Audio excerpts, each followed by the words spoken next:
Busch Stadium in St. Louis, the New York Mets play the St. Louis Cardinals. Friday Night Baseball is presented by Jeep. New York Mets baseball on SNY is brought to you by Budweiser. Still brewed the hard way. This Bud's for you. By Geico, over 75 years of savings and service. By the new movie Southpaw, starring Jake Gyllenhaal, in theaters everywhere, July 24th. By Pepsi, the official soft drink of Major League Baseball. And by Jeep. Visit Jeep.com today. Now, the Mets played their first game ever by the banks of the Mississippi in St. Louis, Missouri, back in 1962. And coming out of the All-Star break, they're back in St. Louis. 2 incarnations of Busch Stadium later. Adam Close, good evening, everybody, and welcome to St. Louis. Gary Cohen, Keith Hernandez with you tonight as the Mets open up a 3-game series against the St. Louis Cardinals. The Mets finished very strong before the All-Star break, winning their last 4, 7 of their last 9 with great pitching and a barrage of home runs in their last 4 games.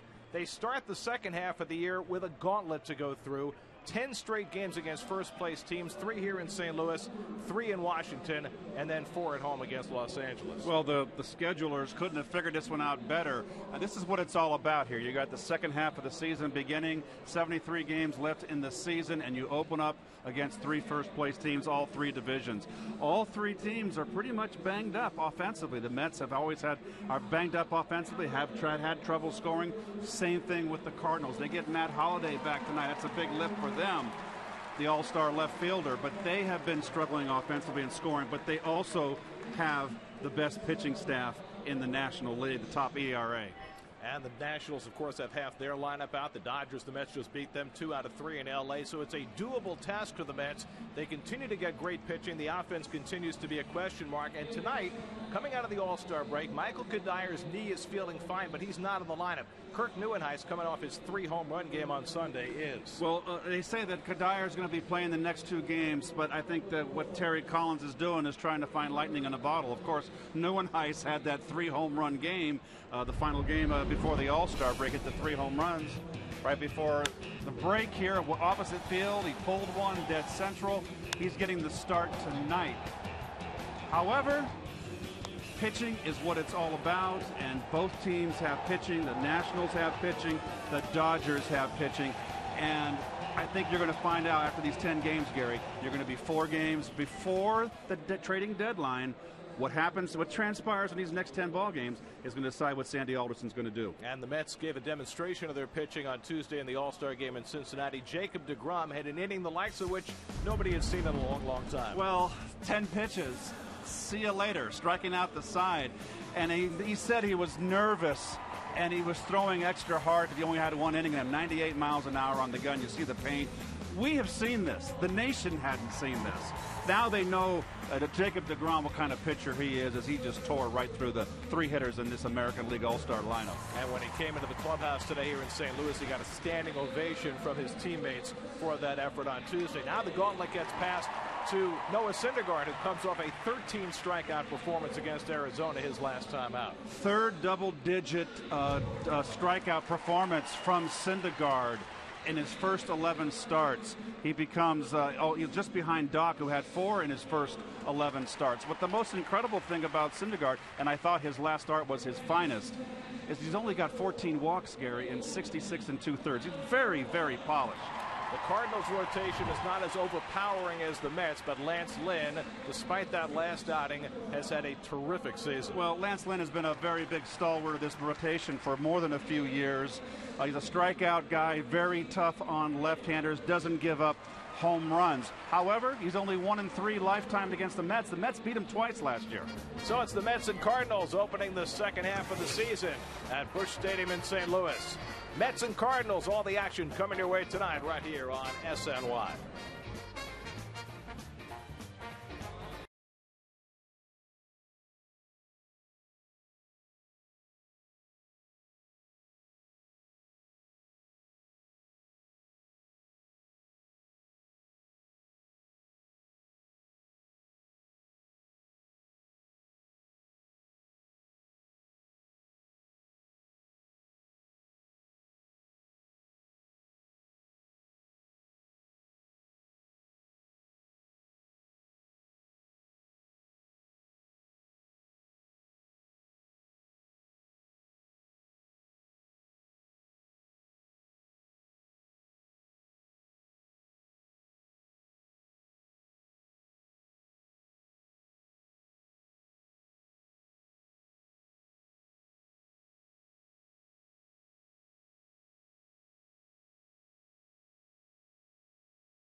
New level with video walls from Prism. Learn how at prism.com.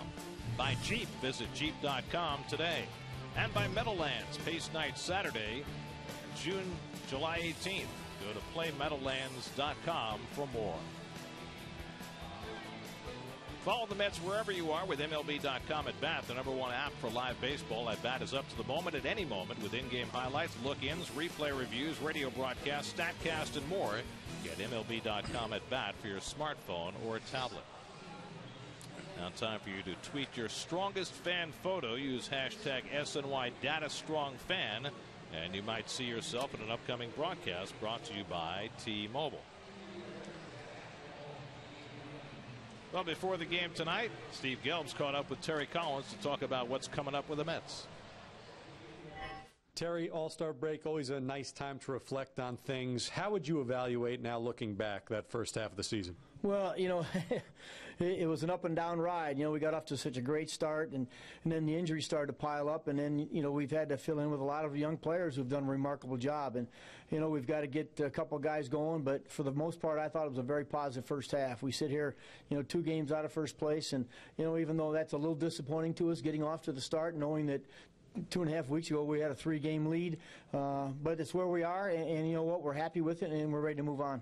Terry, are you one of these guys that can unplug during the All-Star break, or is the mind constantly thinking about ways to improve in the second half? Well, Steve, we didn't make many changes, so I think it's time when you got to back away. Yeah, I mean, you got to take this time, and yesterday when I got on the plane to head to St. Louis, obviously my mind was kicking in about the next 10 games, but you got to get away from it for a while. And those other 3 days, I went out, played a little golf, and saw some friends, and of course, it's always the talk about baseball, but for me, it's just a time to relax, knowing that hey, I don't have to get up and worry about who to play the next day. What do you enjoy most about managing this team? Well, I love the competition side. We got good guys in our clubhouse. They play hard. This is all about the competition, and that's why I think right now the next 10 days, the next 73 games, we're in a pennant race. Not very often can you say they're in a pennant race. We're in a legitimate pennant race, and we're playing some of the best teams in the game. This is why you got involved in the sport. Terry, your starting rotation has been so good, especially down the stretch of that first half. But a guy that constantly maybe doesn't get talked about as much as he should is Jeurys Familia. When you look back at what he was able to do, really grabbing the bull by the horns with that closer's role, how impressed have you been? Well, I will tell you, Steve, I've been so impressed that I can honestly tell you that if we had to take a vote today, he's the MVP on this team. When we started losing guys early in the year and our bullpen was not even close to what we had anticipated it being, if it wasn't for Jeurys Familia, I cannot tell you. I can certainly tell you we will not be sitting where we are today. With Noah Syndergaard, not that he didn't have an impressive first month or so in the big leagues, but the last few starts, he's really, really taken it up a notch. What have you seen change with him? Well, the use of his pitches. I mean, this guy now is not afraid to start somebody off with a curveball, and even if it's a ball, throw it again. He's really starting to use his pitches, and the location of his fastball has vastly improved. He's not trying to overthrow it, and he's just locating balls down the way to righties. He's legit, and he's showing everybody in baseball he's going to be here for a long time. Terry, thanks for the time. Good luck tonight. Thank you. And he'll be out there tonight. Noah Syndergaard will get the start against the Cardinals on a hot, humid night in St. Louis. Mets and Cards from Busch Stadium. First pitch is coming right up.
Prizes all month long, courtesy of Citi with the Citi Bike Sweepstakes.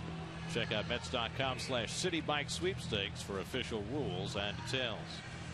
Come celebrate Jacob deGrom's historic All-Star Game performance with a 4-for-48 ticket offer. Take advantage of 4 tickets for $48 during the Mets' upcoming homestand, July 23rd through August 2nd at Citi Field. Purchase tickets online at Mets.com/deGrom. Here's your Mets starting lineup tonight, brought to you by Geico. Kevin Plawecki moves up to the 5-hole. Kirk Neuenhuis, who hit the 3 home runs on Sunday, gets the first start out of the All-Star break, as the Mets go up against Lance Lynn for the first time this season. Well, Lance Lynn, an 18-game winner 3 years ago, has won 15 games the last 2 seasons, 6-5 this year. Big strikeout guy. There he is. I knew he was hiding there behind the lineup. There, folks, and there's your Toyota numbers right there. Can't leave that out. 17th start of the year. He's a high strikeout guy. Doesn't walk too many.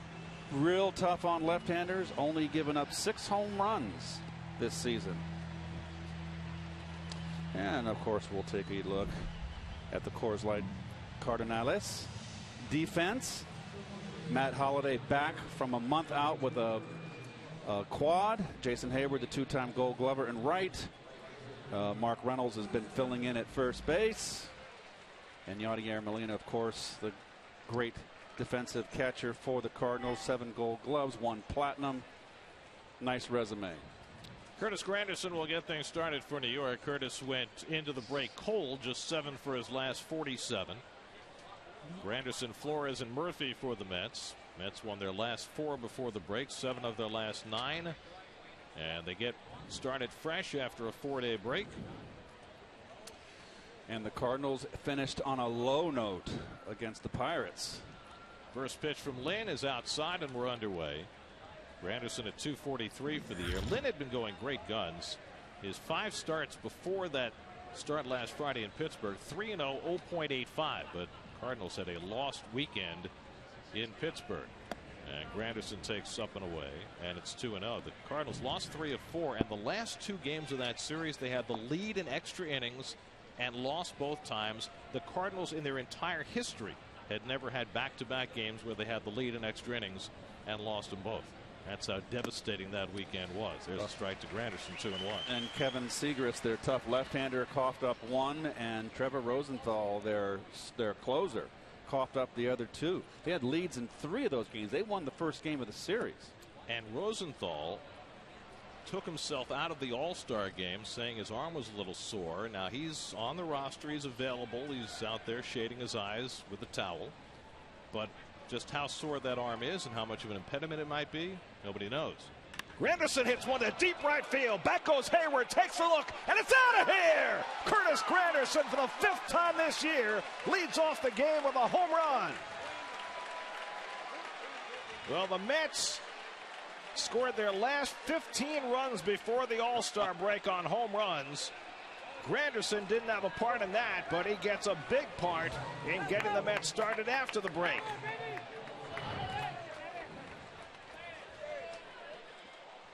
Well, 3-1 pitch. You always get one. That's a hitter's count. And Granderson unloads and gets this Met ball club off to a very fine start. And unbelievable, Gary. 16 runs via the home run. The last 16 runs. Now Flores hits one out to right center. This one's playable for Hayward, and he grabs it for the first out of the night. Well, it all goes back to Eric Campbell's 9th inning home run the last game in San Francisco, a 2-run shot. And then the Mets hit 2 home runs on Friday, 3 home runs on Saturday, 4 home runs on Sunday, highlighted by Neuenhuis's history-making performance. And now Granderson gets this one started with a home run. That's 11 home runs since the 9th inning of that game in San Francisco. And remember, that's only the 7th home run that Lynn has given up this season. Here's Daniel Murphy, his 12th game since coming back from the disabled list, and it's been a bit of fits and starts for Murph. Well, you can see belt high down the pipe. Nicely done. Oh, I wish I had more of those. Slapped down to third, and that'll go just foul. Murph didn't run, and that was awfully close to being a foul ball, a fair ball. 1-1 to Murphy with Lucas Duda on deck. Murphy 277 for the year. And folks, it is extremely hot and humid here in St. Louis, as expected. 97 degrees today and humid. It's going to be in the over 100 Sunday in the day game. You get these hot, humid midsummer afternoons, and the ball tends to fly. Murphy pops one up behind third, and Carpenter should have plenty of room. And puts it away for the second out. That time Murphy ran. No, that ball was clearly foul. So 2 out. Well, up steps Lucas, who's had a very disappointing first half. You know what, though?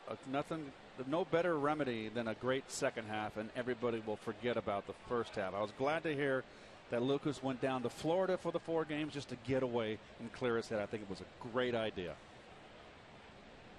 Well, he homered twice in the series against Arizona last weekend, one to center and one to left center, and that was certainly a good sign for Duda. He was starting to come, and you almost don't want, the All-Star break to get in the way when you start getting it back together.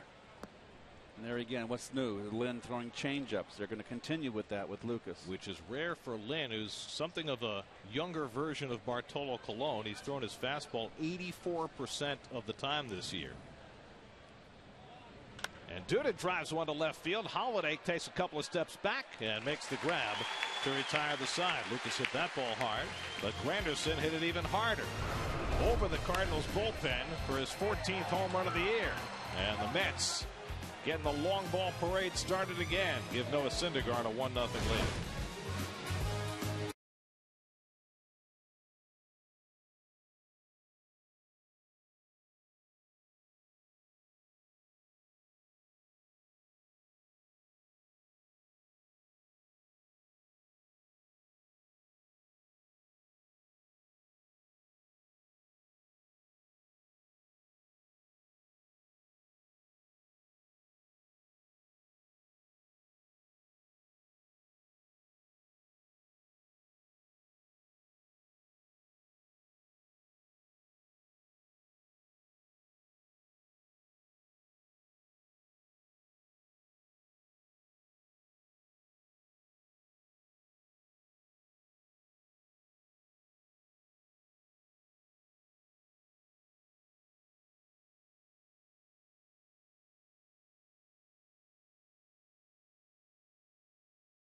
Matt Holliday back after missing 31 games with a quad injury and his familiar third spot in the batting order. Matt Adams out for the year, and so Johnny Peralta's taken over as the cleanup batter, and he has had a tremendous season for St. Louis. He's been their savior, Gare. 6 All-Stars for the Cardinals this year, including Molina and Peralta. Noah Syndergaard. And there you see his Jeep numbers, Syndergaard's Jeep numbers. The walks are so impressive, more so than the strikeouts to me at his young age. Curious note here, he has yet to win on the road. 0-3 this season on the road with an ERA over 5 in 5 starts. So he's looking for, since this is his rookie year, his first career road win. 2 starts back in L.A. He pitched a great game on the road, gave up 1 run in 6 innings, but a no decision game for him. Colton Wong leads off for the Cardinals, and he takes a strike. Wong, in his second full season with St. Louis, having a very good year, hitting .280. Finished 3rd in the Rookie of the Year balloting last year when he hit just .249. The Cardinals just haven't been hitting. Look at that curveball in the back door there. Very nice coming out of the chute. The Cardinals since the 1st of June are averaging 3.7 runs per game, far down, about a half run down from where they were in April and May. 0-2 to Wong, and he hits one out to left. Neuenhuis ranging back, and he grabs it for the first down. And one quick look at your lovable Metsies, always brought to you by Lexus. Neuenhuis gets the late start in left field off the 3 home run day before the All-Star break. The infield pretty much solid right now. It's pretty set with Murphy, Tejada, Flores, and Duda. Plawecki's been getting the lion's share of the catching duties, and I think has been doing a pretty doggone good job. Here's Matt Carpenter, got off to a great start this year, but he has really tailed off. He's really been emblematic of the way the Cardinal offense has gone. Terrific the first 2 months of the season, and just dreadful the last month and a half. Carpenter hitting 190 since the 1st of June. Well, the only positive way to look at it, Gary, is the season has so long, has ebbs and flows, that you would hope that your team would, this prolonged slump, Mets were in one for a long time, start hitting as a group together, and this is the second half when it counts. Carpenter an all-star each of the last 2 years, not this season. And Syndergaard's curveball is fouled off. Well, Syndergaard right away, I always look through his secondary pitches, Gary. By that, to me, his changeup is his third pitch, and he sprinkles it in. When I say a secondary pitch, I mean his breaking ball, and he's thrown terrific, 3 good ones this inning.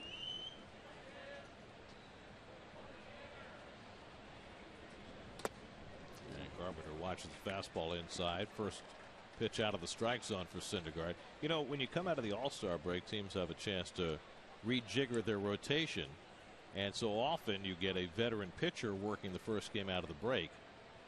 I was interested to read this about Syndergaard tonight.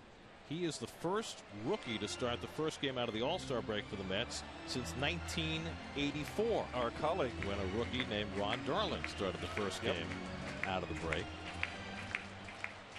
It's funny calling Ron my colleague, my teammate. He was your teammate. He is your colleague. Both are correct. Carpenter tries to lay off and stop the swing in time. Clint Fagan, the third base umpire, with the call. It is very hot. It is very humid, and you can already see the sweat pouring off Syndergaard. This is Pit City, as we used to call it. Is that what they called it? 92 degrees at game time here in what he said. Here's the 2-2. Carpenter drives one to center. Lagares had him played perfectly, and that's the second out. Lagares shading well over into left center, and that's right where he needed to be. I can tell you, folks, that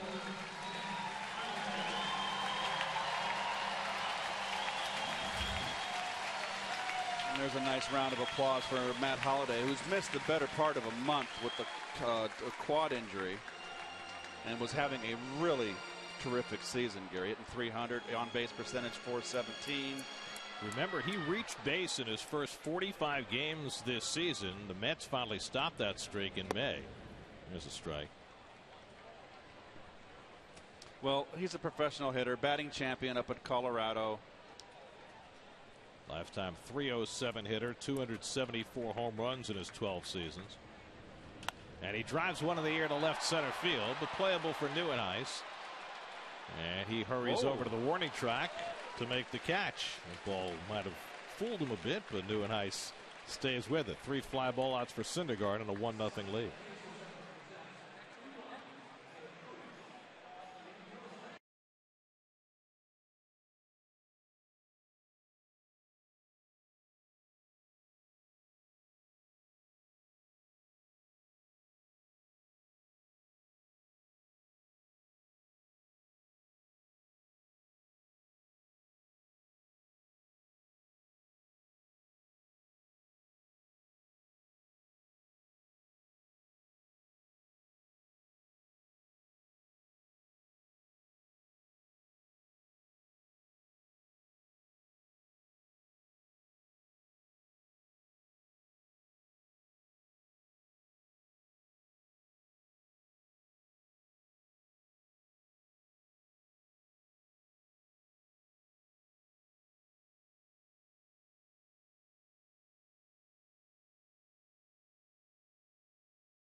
Padres and stay after the game for a special post-game concert featuring Heart.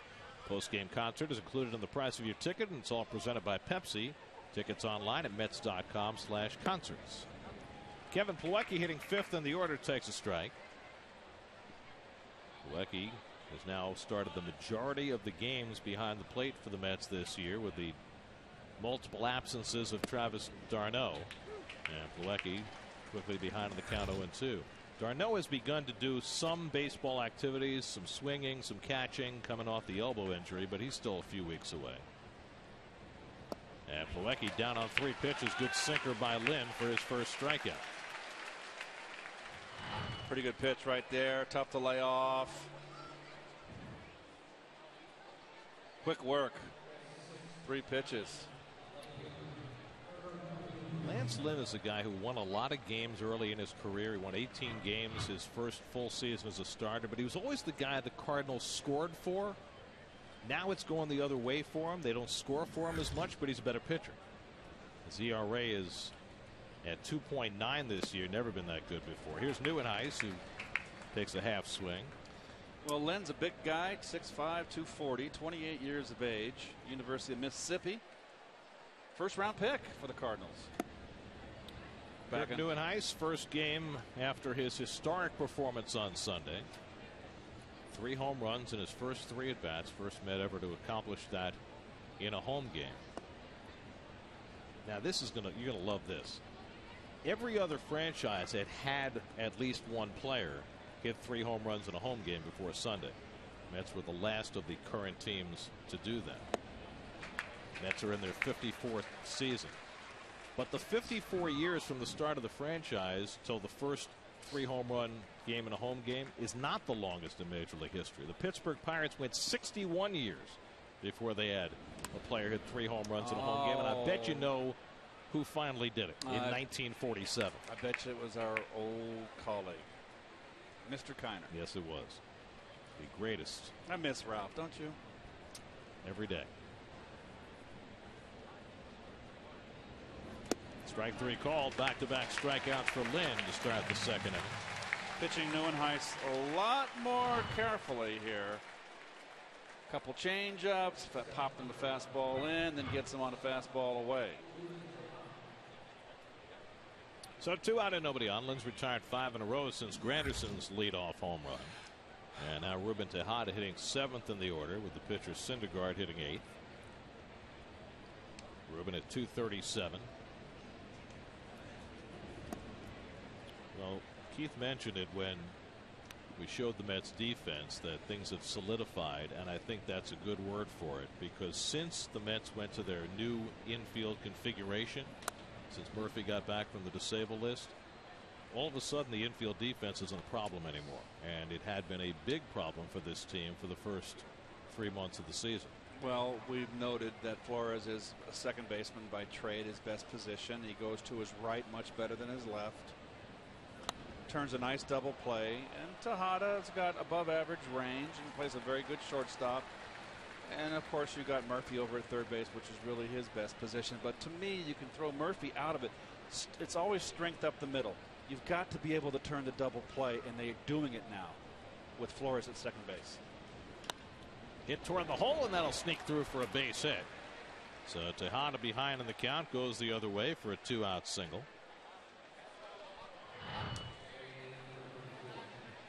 Nice hitting by Ruben. They continue to want to throw him away, and they will continue to pay the price. You know, it may well be at this point that Tejada profiles better as a utility infielder than an everyday shortstop. Yes. And the Mets may still be looking for that guy to take over the job from him. I agree 100%. But for now, this is their best option. And certainly Ruben has helped solidify that defense. Here's Syndergaard, 5 hits this year, including a home run.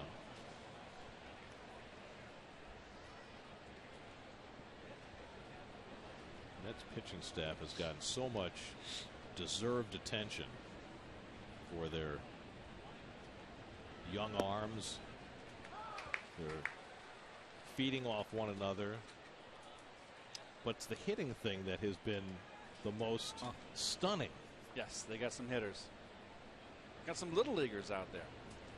MVP Little Leaguers. Syndergaard homering, Harvey homering, Steven Matz with his incredible debut. DeGrom showing a little hit and run. Yep, even John Neese. And, you know, it used to be the most entertaining pitchers at bat for the Mets was the Bartolo Colon at bat. It's not true anymore. Bart got him started. Yes, that's right. The inspiration for the rest. 2-2 to Syndergaard. Juan Lagares sitting ninth in the order would be next. And Bartolo gets the start tomorrow night against this ball club. Middle game of the series.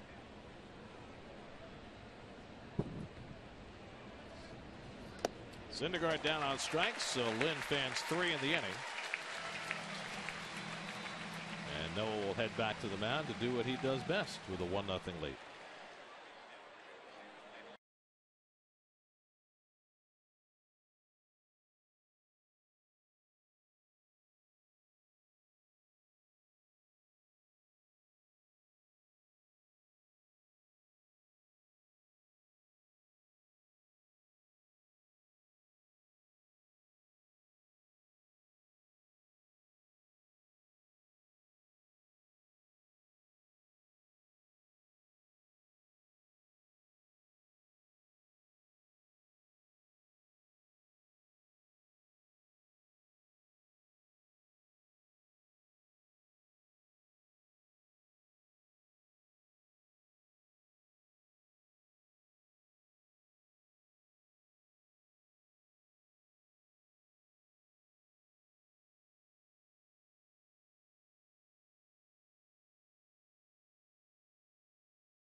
Mississippi River.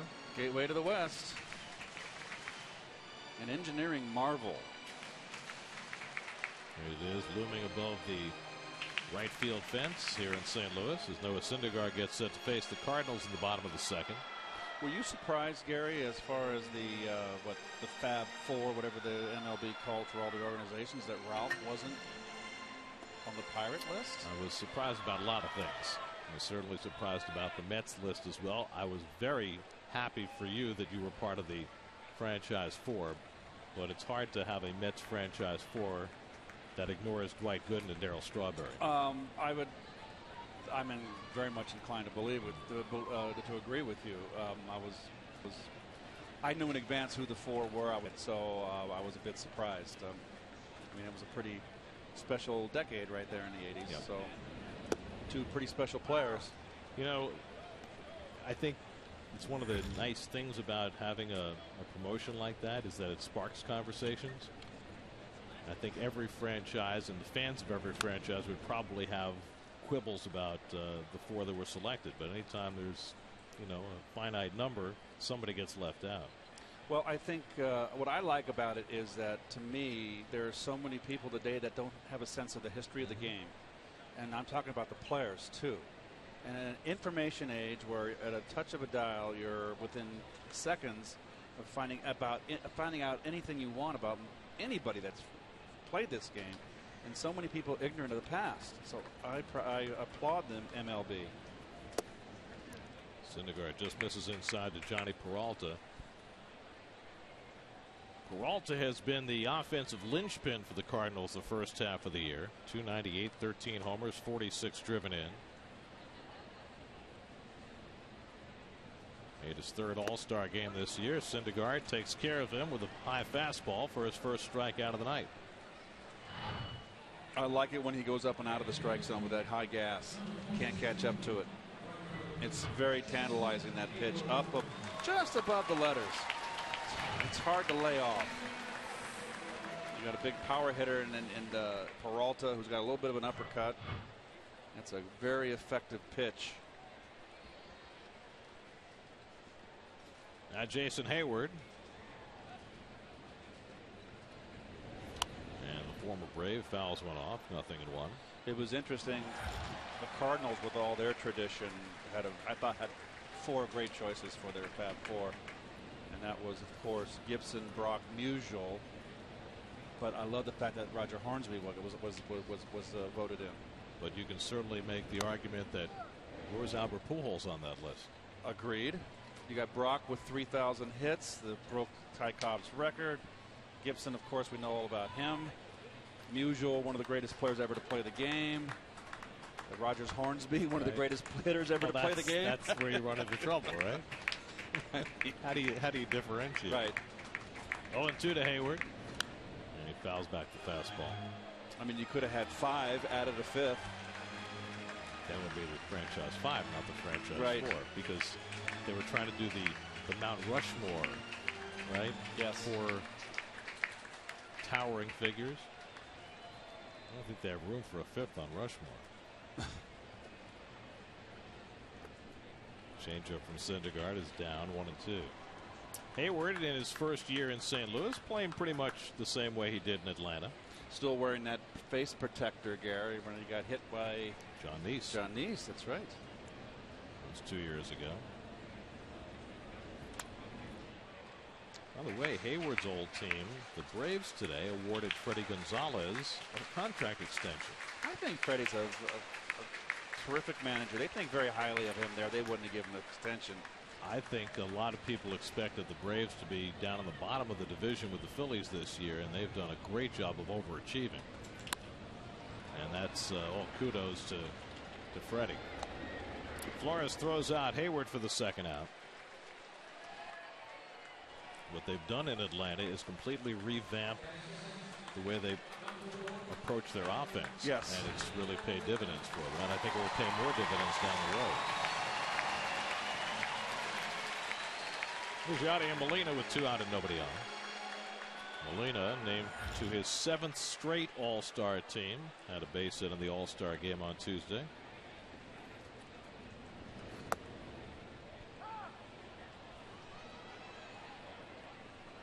Well, it's a very interesting period of time right now, the next to the 31st of July, with all these teams bunched together, and all the teams that are have been disappointments.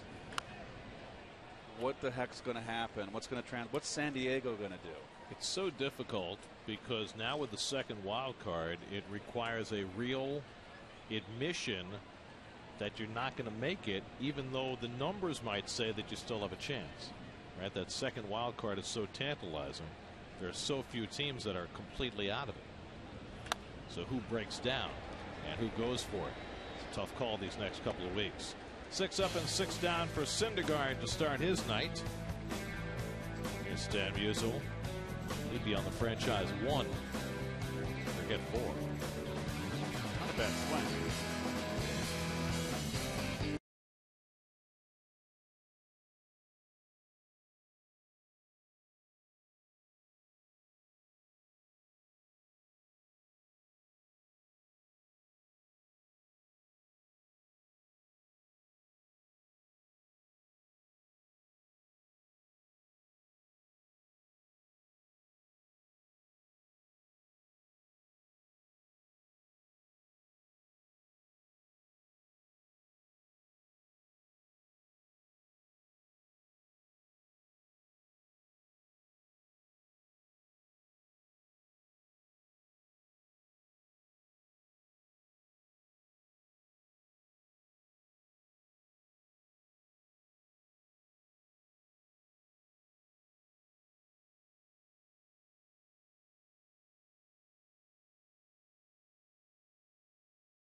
E3 sedan. Third inning, 1-0 New York. Juan Lagares leads off against Lance Lynn. Lagares, you'll remember, came out of the game Sunday with a bit of a cramp in his calf. That is no issue heading into the second half. However, it's been clear for a long time now that Lagares has been somewhat compromised by his elbow. It's certainly in the field. Whether that is also hurting him at the plate, I think it's harder to tell. Well, you know, we talked with Terry in the pregame press conference after it was over. I asked Terry if it was affecting Juan. Did he feel anything when he swung? And he said, well, Juan said he's not had any issues up as far as his swing's concerned with the elbow. But, you know, given that, he could be, you know, holding back a little bit. I don't know. But he's certainly been struggling a tad. It's one off the end of the bat down to first, and Reynolds will take it himself on the way. Well, there's been a lot of that, which has been working him away, and he's not been able to take advantage of that. Particularly up and away is where he swings and misses a lot, Gary. He's a blind right there. He's got a blind spot. So 1 out and nobody on. And now Curtis Granderson, who led off the game with his 14th home run of the year. 5th time this season that Curtis has led off a first inning with a home run for the Mets, and only one Met has ever done it more times in a season. That was Jose Reyes, who did it 6 times in a season. You know, there's one other Met who had 5 leadoff home runs in a season. Kaz Matsui. Oh, gosh. Remember Matsui, his first year with the Mets in 2004, led off the season on the first pitch thrown by Russ Ortiz hit it over the center field fence. Yes. First pitch he'd ever seen in the majors, leading off the season. And you figured, hey, Mets have a superstar in their hands. Yes. Yeah, it didn't work out that well. Moved Jose Reyes over to second base, if you recall. For a while. 2-1 to Granderson.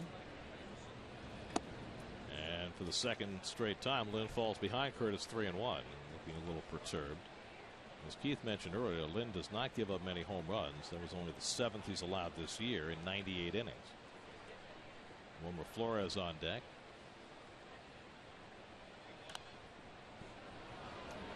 Well, not afraid to throw a fastball. Same count, different at bat. Come right there's the first at bat. And then he came right after him with another fastball. Curtis fouled it back. Did you hear that? No. When we showed the replay? What? I did. I'll tell you in a second. Whoa. That's ball 4 to the backstop. Granderson down to first base. First walk given up by Lynn. When we played the replay of Curtis's home run, you could faintly hear in the background Josh Lewin calling the home run on radio. I don't know why we have that, but you could hear that. That one got away. I think it was a changeup. That should count for ball 5. It was so wild. Or edit it into Bull Durham. So Granderson, a 1-out base runner. Now Wilmer Flores, who flied to right his first time up. Mets have now hit 11 home runs in their last 5 games. Flores has not been a part of that, though. Wilmer, who went on a power barrage early in the season, has now gone 103 at bats since his last home run. Well, it gets around the league, but he's been off and on hitting. He's been hanging in there. Had a great series in Los Angeles on the road. Difficulty that Wilmer runs into is that he very rarely walks, so if he's not hitting, it's hard for him to contribute. Just a .286 on base percentage. To go with the team .298 on base percentage, which is horrific. Well, that's why from time to time, there's been conversation. Granderson is the home run leader for this team. What's he doing in the leadoff spot? But you look up and down this lineup, and the on-base percentages are so low, it's hard to envision anybody else in that leadoff spot. I think Curtis is more comfortable up in the top of the order. You could hit him first or second.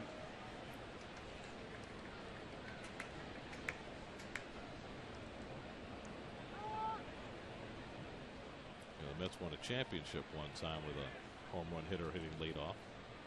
Tommy Agee. He hit 20 plus that year. 26 in 1969. And he could steal bases.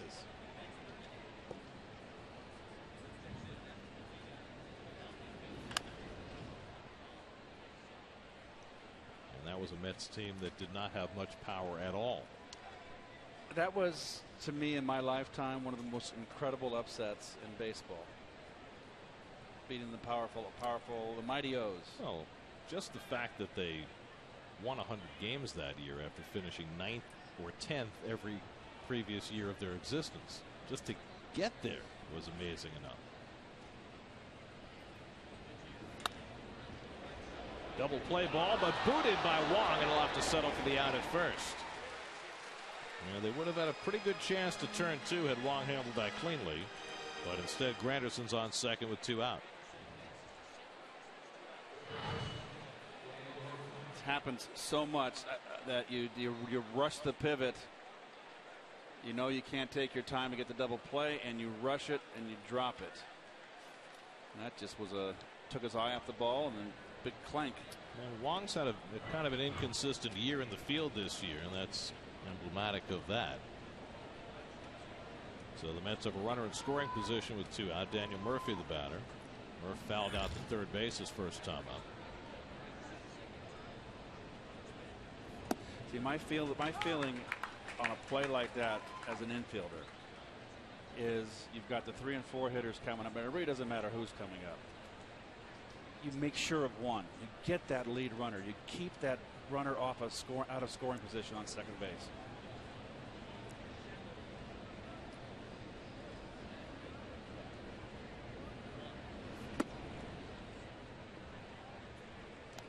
The Mets swept a 3-game series from Arizona last weekend with only 1 hit with a runner in scoring position total in the 3 games. Of course, they scored all their runs on home runs. They went 1 for 18 with runners in scoring position in a 3-game series and won all 3. That's remarkable. Well, that stands to make the sabermetrics mantra that you out homer the opposing team, you win. Sometimes you do. And sometimes you don't. And sometimes nobody hits a home run. And you have to find a way to win in those games too. All of which is to say that Murph would love to drive this run in. And Lynn finds the corner. Nice pitch, 2-2. Just one more note on that series. The Mets scored all their runs on home runs and swept the series. The last time any team did that against any other team, swept a series in which all their runs scored in home runs, 1960. The Baltimore Orioles against Detroit.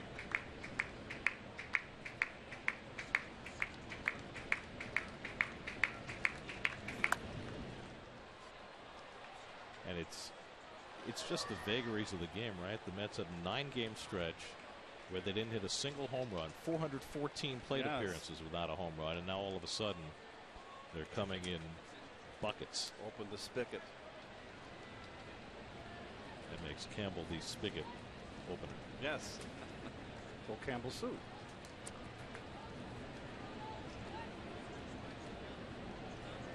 Very nice. Good cut, Murph.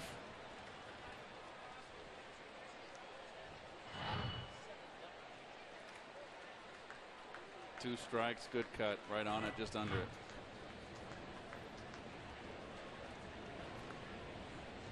'28-year-old Lance Lynn, 39th overall pick in 2008.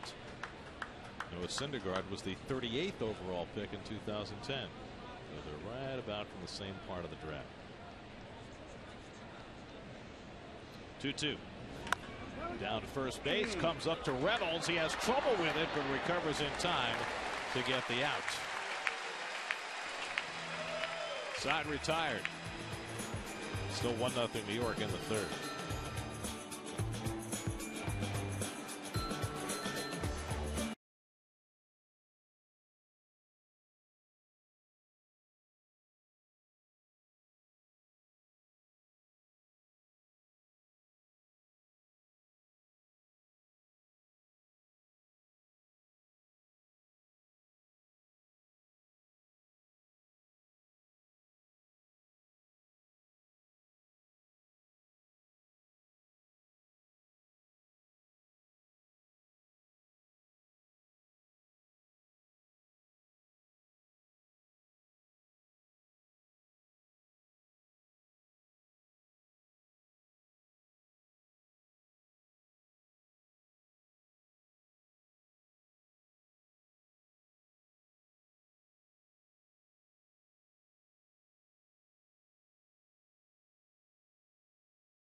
Park was the second one, and then the one you played in was the third? Yes. Well, no. I think after Sportsman's Park, it was Busch Stadium that I played in. Right. But Sportsman Park, they renamed Busch Stadium as well. Right. So this is either the third or fourth. And Sportsman's Park had a real short right field porch, but they had a big like screen going up. It was a high fence headed over the screen.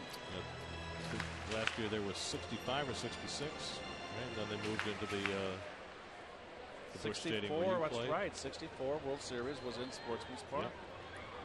Mark Reynolds grounds one toward the hole through for a base hit.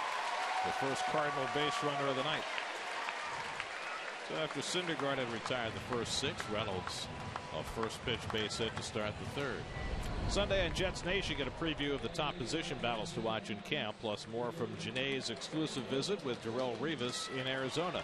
Find out what hidden talent he has off the field on an all-new Jets Nation Sunday at 7, only on SNY.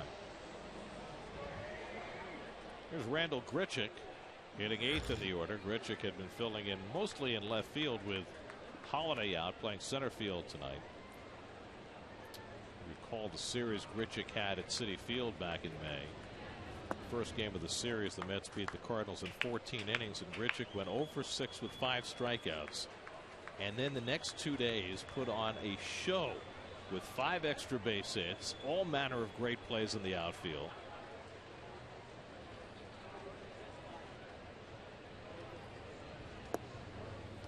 So you're right, Gary. This is Busch Stadium 3, they call it. Okay. I'm trying to find the information here about the other stadiums, but I'm unsuccessful, and I better watch the game. So forget it. Sorry, folks. It's a good game. No one did miss any. Reynolds at first and nobody out. And Syndergaard runs that fastball on Grichuk, 2-1. Fastball in. That's something I think Syndergaard has begun to do more of, Keith. He likes the outside corner. He's very comfortable as Milwaukee sets up away. Much like DeGrom, who can paint the outside corner to right-hand hitters, so can Syndergaard. DeGrom's a step ahead in his advancement of Syndergaard. But Syndergaard needs to throw in and needs to kind of let the people know that he's got the inside corner too. And I like Milwaukee setting up in. And he got tied up in. Did he go around? He did not. Sam Holbrook, the first base umpire, says no swing. 3-2. Nope, he didn't swing. We got the pitcher on deck. 3-2, nobody out. Reynolds at first.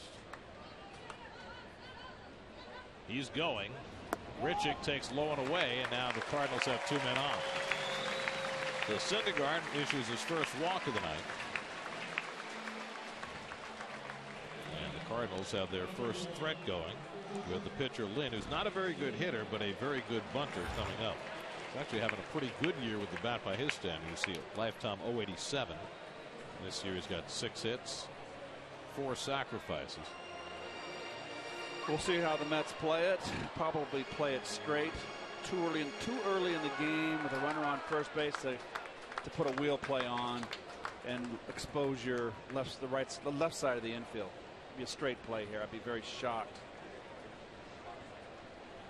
There's a big shift on the infield here. Murph's almost on second base, and I don't understand. He's got to cover for first. Well, they're playing like the wheel, and they did have the wheel on. They had the wheel on. And Lynn takes outside. Something the Mets do not do a lot of.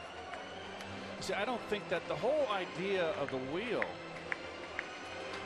is that the shortstop is behind the runner to keep him short. I mean, come on. Reynolds at second base can't outrun Tejada to third. So there's really no need for Murph to be up the middle and expose the right side of the infield. Now he's not doing it. I'm sorry, it's not Murph, it's Flores. Forgive me, I'm losing my mind. Let's play it straight up this time, and Lynn fouls it off. 1-1.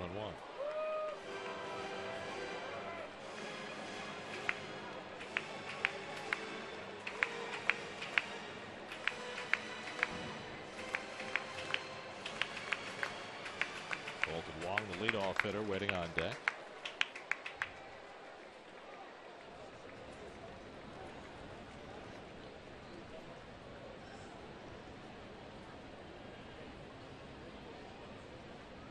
and they'll play it straight up.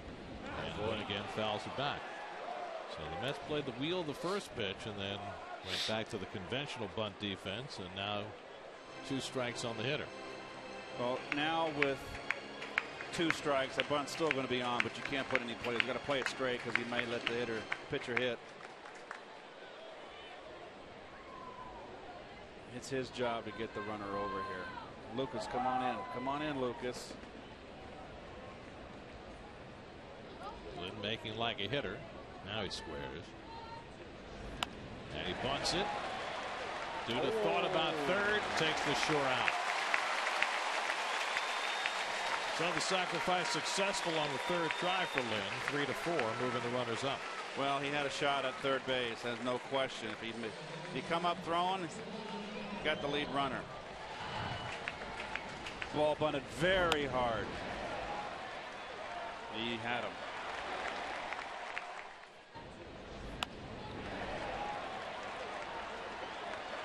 So now Noah's got to get himself a strikeout here. Mets will play back, concede the run. Colton Wong flying to left his first time up. Reynolds at third, Grichuk at second, and 1 out.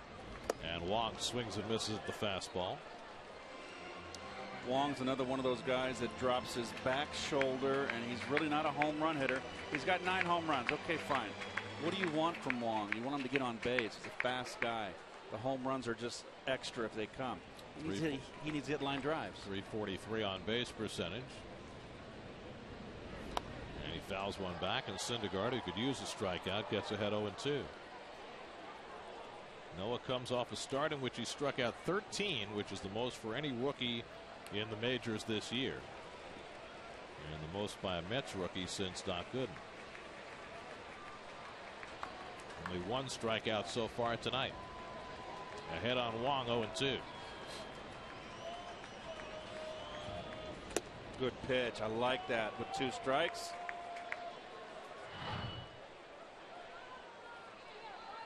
Push him off, particularly when you're throwing 98.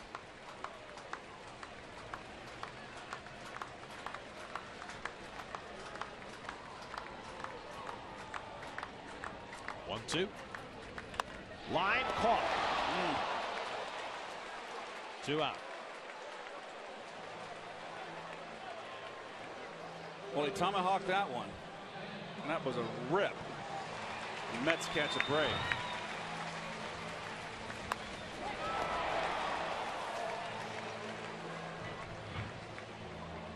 This is the Cardinal offense. Even though they've been struggling, Gary, you can tell there's much more professional hitters here, much more line drive hitters, more tougher outs. Well, they need to get this guy going again, and perhaps with Holiday hitting behind him, that will help Carpenter, who flied out to center his first time up. Reynolds at third, Grichuk at second, and 2 out.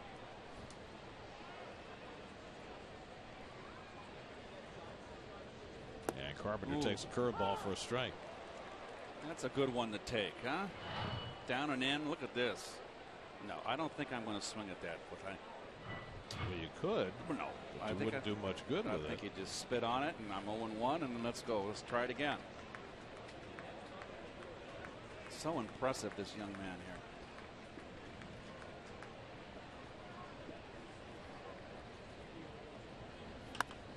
Carpenter fouls one away, and that'll go out of play.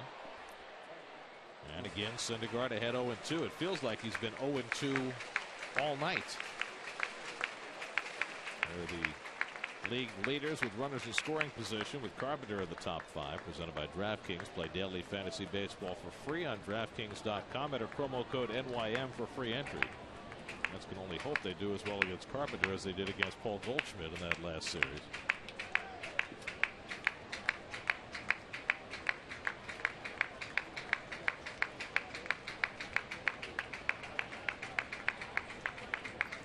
Oh, 2 to Matt Carpenter. Struck him out. 96-mile-an-hour fastball, and Syndergaard strands 2 in scoring position. Second strikeout of the night for Noah as he takes care of Carpenter. After 3, 1-0 New York.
crisp Coors Light. Not only your National League ERA leaders, but the top 5 there are the top 5 in the majors in ERA. Cardinals historically low. In fact, Cardinals at 2.71 would be the second lowest staff ERA since they lowered the mound in 1969. So that was the year that Gibson had the 1.12 ERA. 68, and won the MVP that year, correct? Only one American League hitter hit over 300 that year. Carl Yastrzemski had 301 and led the league. Yep. And then they lowered the mound from 15 inches to 10 inches in 1969. And since then, only one team, the Houston Astros, have had a lower ERA than the Cardinals have right now.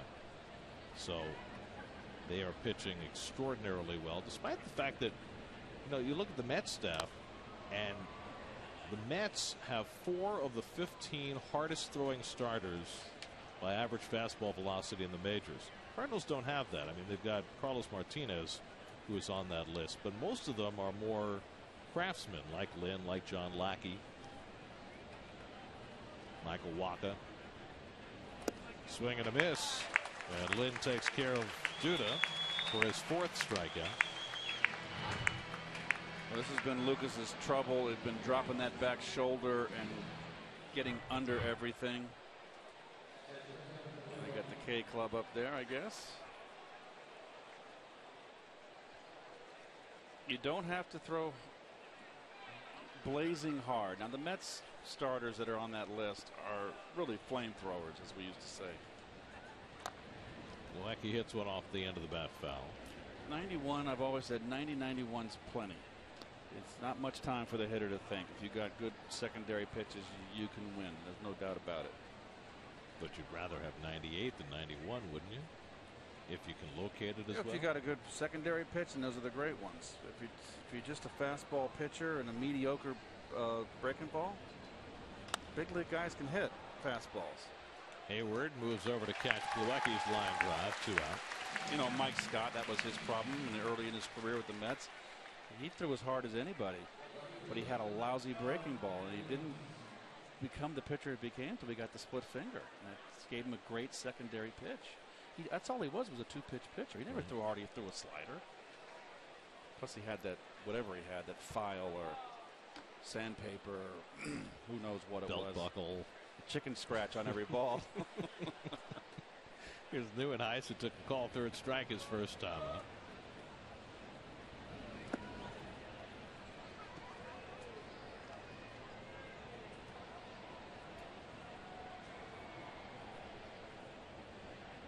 Just so nice to be in a stadium that's open. I played here for so many years, and that felt like the Tidy Bowl meant. We're in that sunken stadium, Coliseum-like stadium. It was underground, 1 street level, and the only opening to get any breeze was in center field, and it blew in. So it was always 386 in the gaps. It was one of the biggest parks in the league. Plus, you had the wind blowing in, and it created a draft. But the draft always went over our heads. You know what Casey Stengel said about Busch Stadium? Said it was built to hold the heat.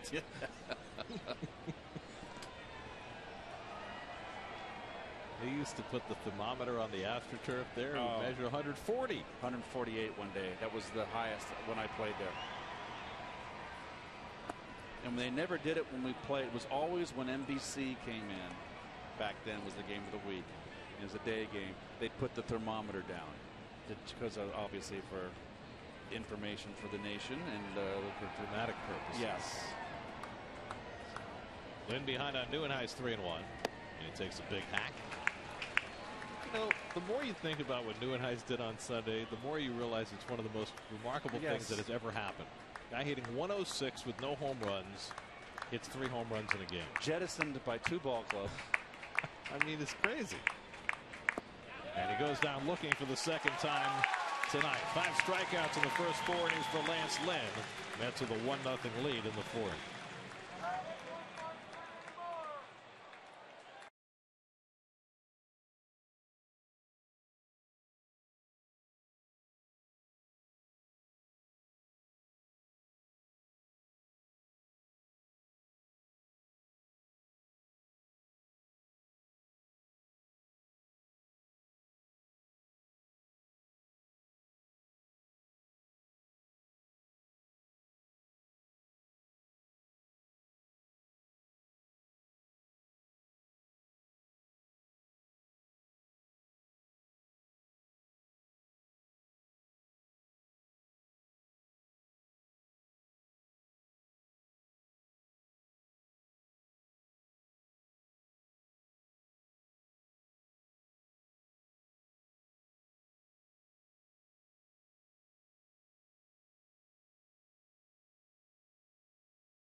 friend? Well, it is the monument here.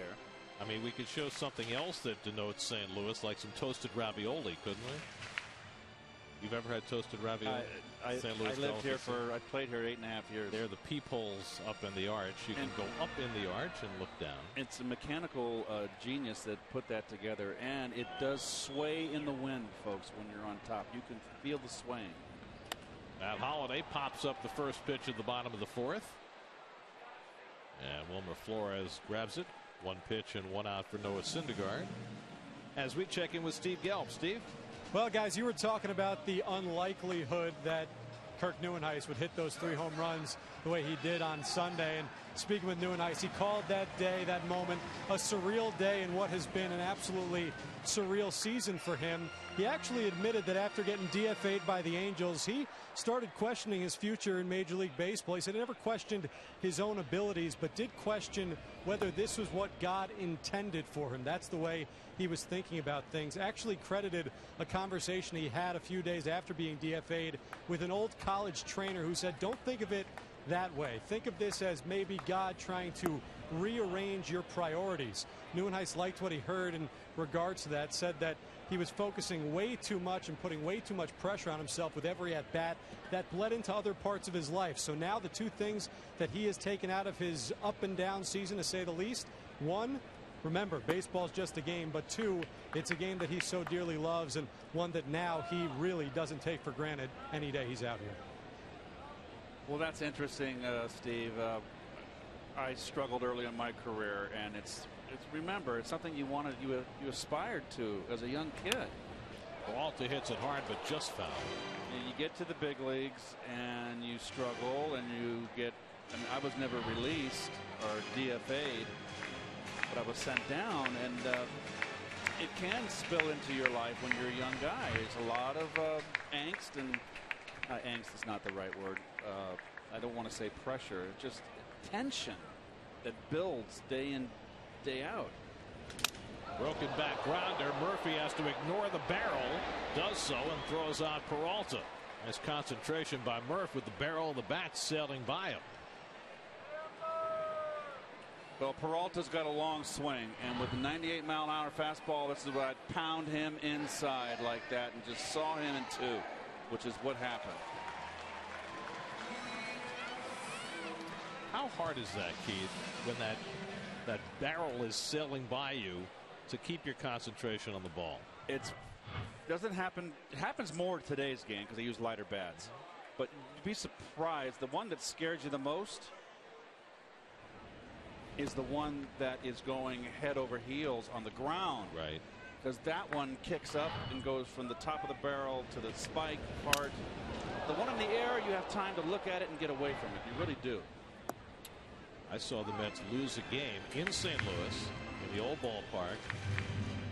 Bill Thompson broke his bat, hit a ground ball to Dave Magadan. Magadan flinched on the bat. Ball went by. Cardinals won the game. Game-winning hit. Should have had me over there. Well, you were gone by then. You had gone off for greener pastures in Cleveland. Tough. Of all places.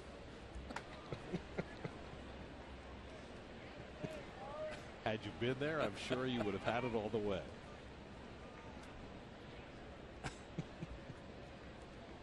2-1 to Jason Hayward, who grounds it out to Flores his first time up. And he hits one sharply up the middle for a base hit. Second hit off Syndergaard, and it comes with 2 out. Nice hitting, ball away and down, which that's exactly where Hayward likes it. Hit too hard for Ruben to get there. And Syndergaard's going to have to keep an eye on Hayward. He's got 11 stolen bases, only caught twice. This is a situation where a 1-run ball game, you're getting towards the middle of the game. It's a good time to try to steal one. Hayward has been a 20 stolen base a year guy. Yadier Molina grounded out his first time up.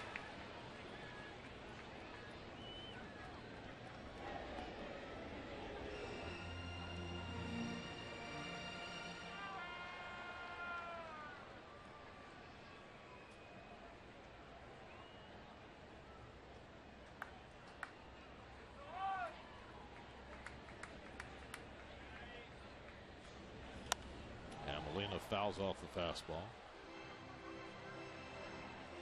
That was one of the few fastballs that Syndergaard threw right down the middle. Got away with it.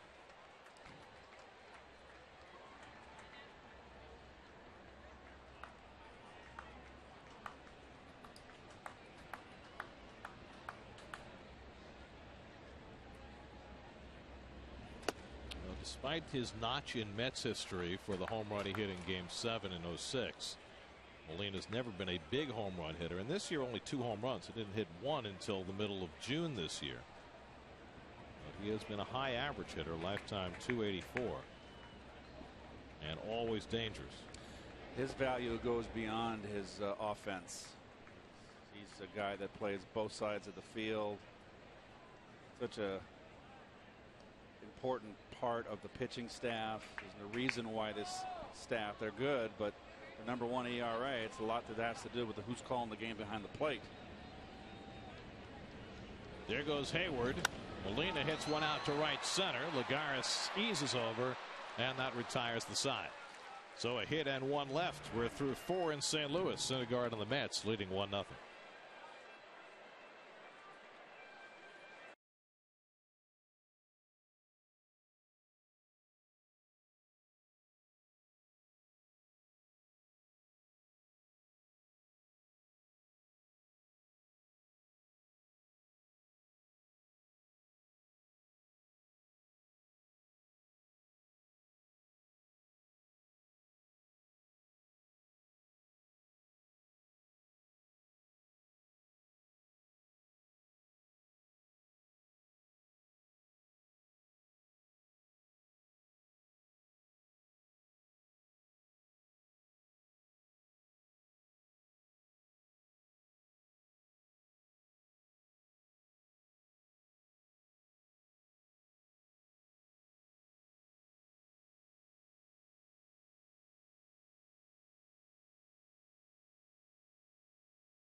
To make it to the majors on Mets Insider, presented by WB Mason, Sunday at 4:30 only on SNY.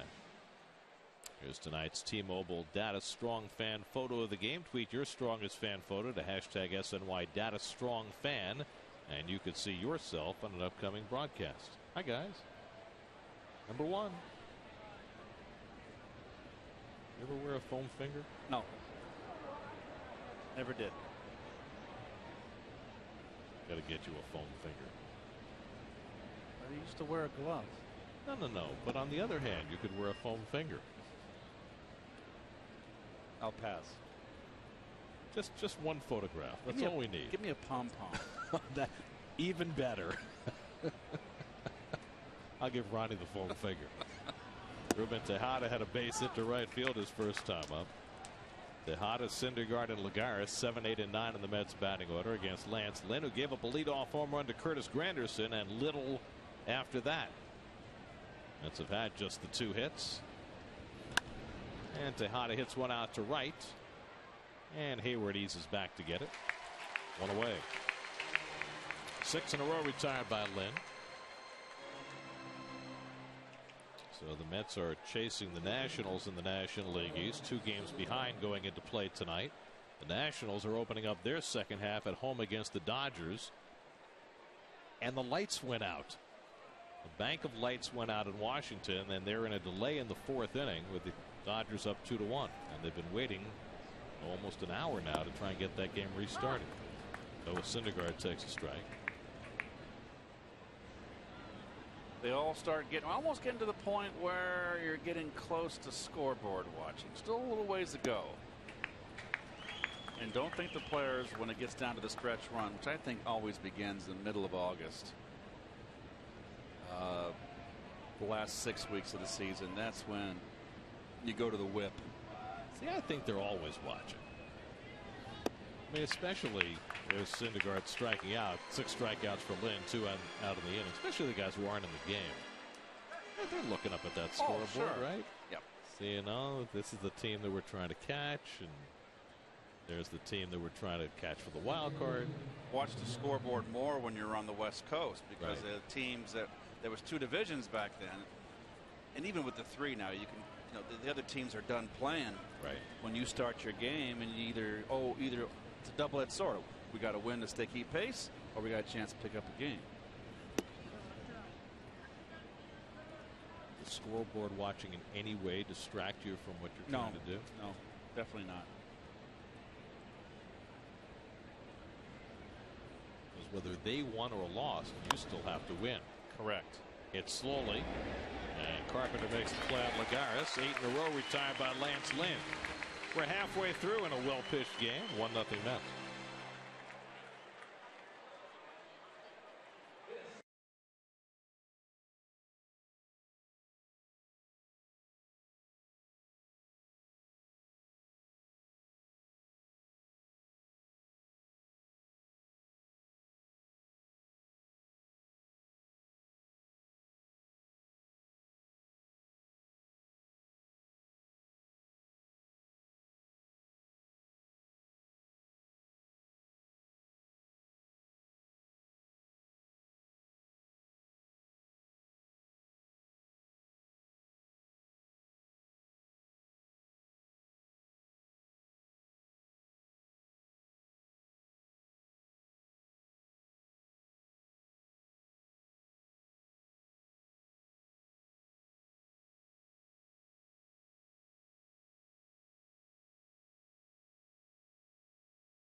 Nice. Well, a hot day settling into a very comfortable summer evening in St. Louis. It's going to be a very hot day tomorrow, too, and the next day. Well, the next day, Sunday, we have a day game here. It's going to be muy caliente. And the 3 days in Washington, those should be 90+ as well, including a day game Wednesday. So the Mets are hitting their first real stretch of hot, humid weather coming out of the All-Star break. Well, it's July. We're getting into near August, close to August. Noah Syndergaard has allowed just 2 hits over 4 scoreless innings. Mark Reynolds leads off in the 5th. Nice breaking ball. Reynolds has one of the 2 hits for St. Louis, grounded one through the hole in the left. In the 3rd, when the Cardinals mounted their only threat, they had 2nd and 3rd and 1 out, but Syndergaard was able to get out of it, in part because of a line drive that Colton Wong hit right at Lucas Duda with 2 in scoring position. It was his good fortune tonight. He's only struck out 2 over the first 4 innings. Goes after Reynolds with heat, and it's 1-2. In his last start, when he struck out 13, Syndergaard didn't get off to a huge strikeout start, but he had a huge strikeout finish. Struck out 9 of the last 15 batters he faced. 1-2, going away. It was his best start of the year, no question.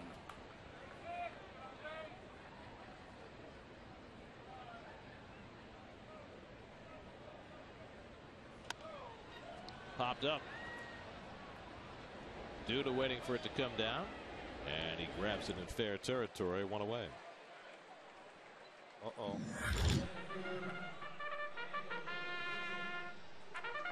The horses are on the track. We are. How are we going to make it? We're in St. Louis. Well, we can encourage others. Oh, is that it? Well, they can go to the Meadowlands. They can watch the races. They've also got our game up on the TVs. They're all covered. Yes. There's Randall Grichuk, who drew Syndergaard's only walk in the 3rd inning. And curveball low and away. Syndergaard liking his breaking ball this inning. Second time through the order. 5th inning, bottom of the order. He's getting a little bit more in a groove. Feeling very comfortable with his slider. I love his breaking pitch. Change up there from Syndergaard. It's 1-1.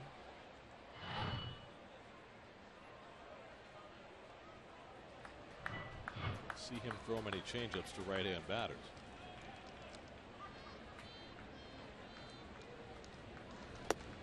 So I got word on what's going down in D.C. with the lights. Yeah.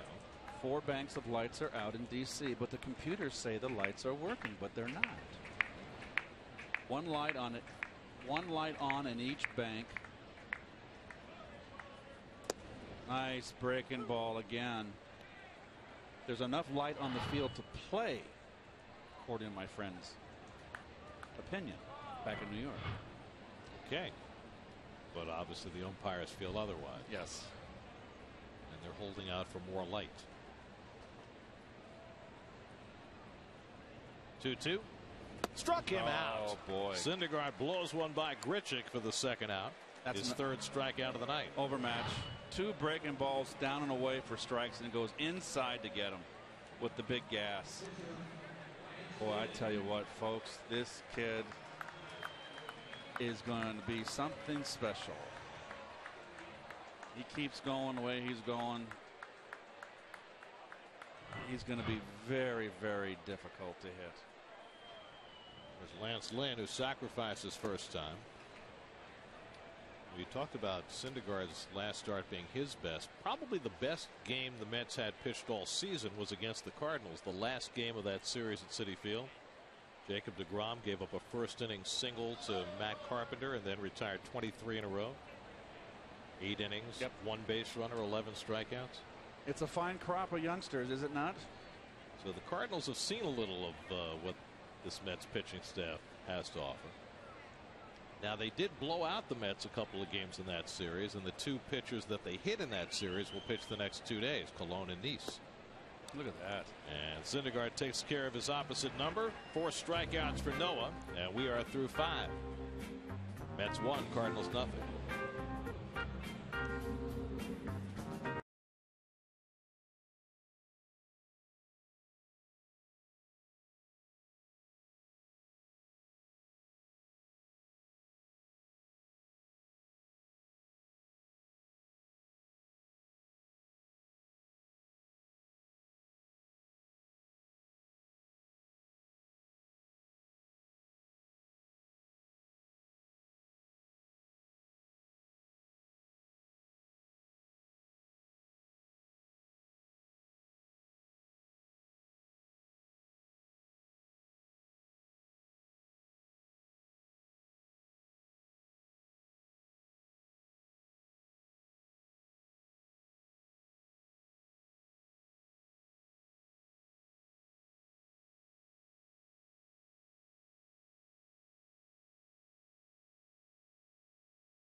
St. Louis. It's been lights out.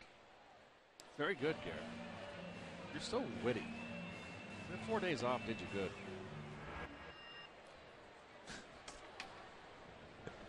You're thinking maybe 3 or 4 weeks off would be even better. Noah Syndergaard with 5 scoreless innings under his belt, and Lance Lynn, other than the leadoff home run by Curtis Granderson, has kept pace. Granderson led off the game with his 14th home run, his 5th leadoff home run this season, and the 33rd of his career. And Lynn gets a changeup in for a strike, 1-1. Granderson then drew Lynn's only walk in the 3rd inning, so he's been the only real thorn in Lynn's side. He's given up just 2 hits and retired the last 8 hitters. Another off-speed pitch, fouled down the left side, and it's 1-2. I kind of detect a little change in the delivery, the motion of Lynn on that changeup. The last 2 he's thrown back to back. He's trying to get some sink, and he's got a little more 3/4 and slowing his arm speed down. He's got to be careful with that. 1-2. And Granderson with a half swing. He went around, strike 3. That's 7 strikeouts for Lance Lynn.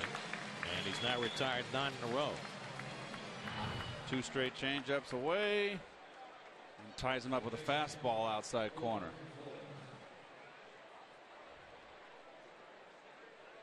Not a drop and drive guy at all, is he? Straight up and down pitcher. A very big man. Got two real specimens on the mound tonight. Both right around 6'5", 6'6", 240 pounds. Lynn and Syndergaard. Took a little while to get his body into shape for the big league rigors. Yes, he is in much better shape now than he was when he first came up. He was always a little bit heavier. Last year, it was the first year I felt he lost a lot of weight. He was always a better first half pitcher than a second half pitcher. Last year he had a terrific season. 15 and 10, 2.74 ERA for the full season. Stayed healthy all year. He first came up in 2011. They used him out of the bullpen, and then he was an all-star his first year as a starter in 2012.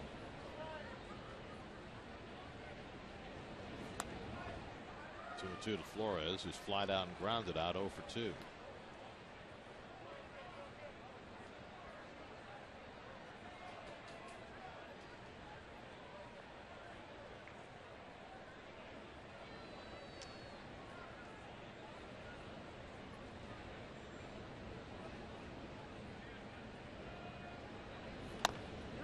Bouncing ball, Reynolds on the backhand. Lynn gets over, 2 out.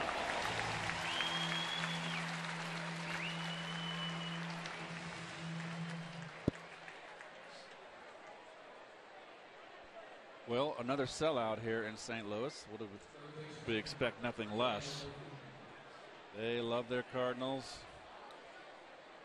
Well, it's a great regional franchise. They draw from Illinois, all over the Midwest. It's the only state in the union, I think, that has 7 surrounding states. I think I'll count them. I don't want to waste people's time. I'll get it together and I'll bring it up. But you draw from Illinois, Arkansas, Oklahoma, Kentucky, Tennessee, another one in there too. Geography primer for the night. I did the Cardinal Caravan as a Cardinal. You go on the bus trips for the week. So I've been to Paducah, Kentucky. I've been all over. You've been everywhere, man. Murphy drives one down the line. That'll go foul. 0-2. Well, the combination of being the regional franchise and the fact that the Cardinals have been in the postseason 11 of the last 15 years, winning 2 World Series over that span. This is the place to be. Well, you have the Gas House Gang, you have the Musial era, and then you have the era with the Brock and Gibson era. And then this team now, after the '82 championship in the '90s and 2000s, has just become like the National League Yankees of old. Well, they've won more World Series than any National League team. Most recently 2 years ago. 11 World Series titles in their 134 seasons. But again, 11 times in the postseason the last 15 years. That's just an incredible level of consistency. And this year suffered a cruel blow right at the start of their year. Their #1 starter, Adam Wainwright, goes down, and yet they still have the best pitching in baseball. And they seem to do that kind of thing year after year. Swing and a miss. Lynn goes upstairs to get Murphy, his 8th strikeout. So Lynn is on a roll. He's retired 11 in a row, but Syndergaard still has the upper hand in this pitcher's duel. They go to the bottom of the 6th, still 1-0 New York.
Set on a warm July night in St. Louis, where this entire city revolves around Cardinal baseball. It sure does. Noah Syndergaard getting his first experience pitching at Busch Stadium in front of a capacity crowd, and he's got a 2-hit shutout going through 5 innings. Third time around the batting order now. Colton Wong, who has the hardest hit ball against Syndergaard tonight, and he pops this one up in foul ground. They'll not come out of play. Wong, with runners at 2nd and 3rd and 1 out in the 3rd inning, hit a bullet right at Lucas Duda for the 2nd out, and that's the biggest out that Syndergaard has gotten tonight. Wong, Carpenter, and Holiday for the Cardinals in the 6th. St. Louis finished off their first half losing 9 of 14, including their last 3 in Pittsburgh. Broken bat fly ball. Who's going to get it? Flores out, drops in front of Lagares, and Wong with a broken bat duck snort for a base hit.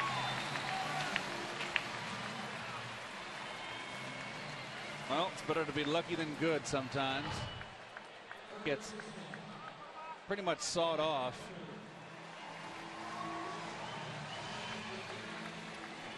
And you couldn't place it better. So the Cardinals have the leadoff man on for just the 2nd time tonight. And now Matt Carpenter.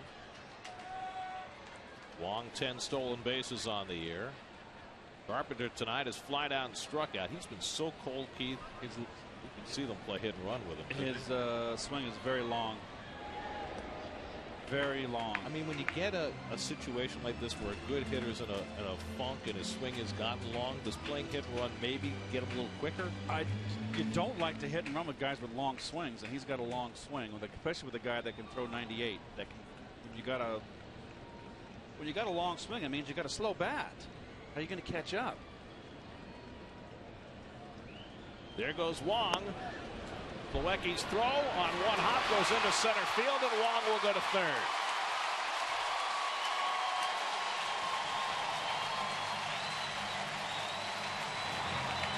Stolen base for Wong is 11th, and Plawecki's throw could not be handled. And so he takes third on the air.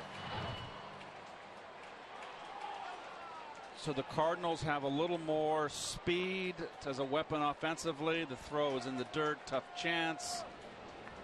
Flores was late backing up. So the tying run is at third with nobody out. The Mets will play the infield back and concede the run on a ground ball.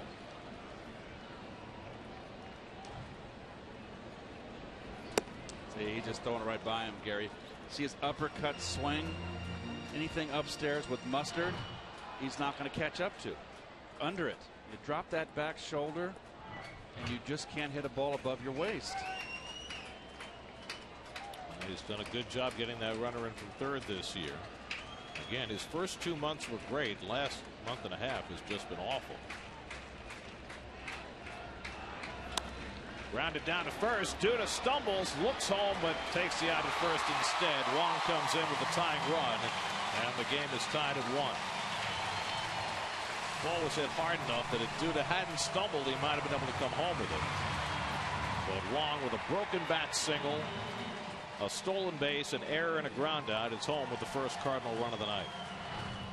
Well, a manufactured run here, and the ball down. It's the only ball that Carpenter can hit, and he really got on his kitchen too a little bit. And you're right, Lucas saves a double right here. If this ball's down the line a little more, that's trouble. Watch him lose his. It's on contact. Oh, he hesitated. With the infield back, you can't do that. Holiday grounds one right at Flores.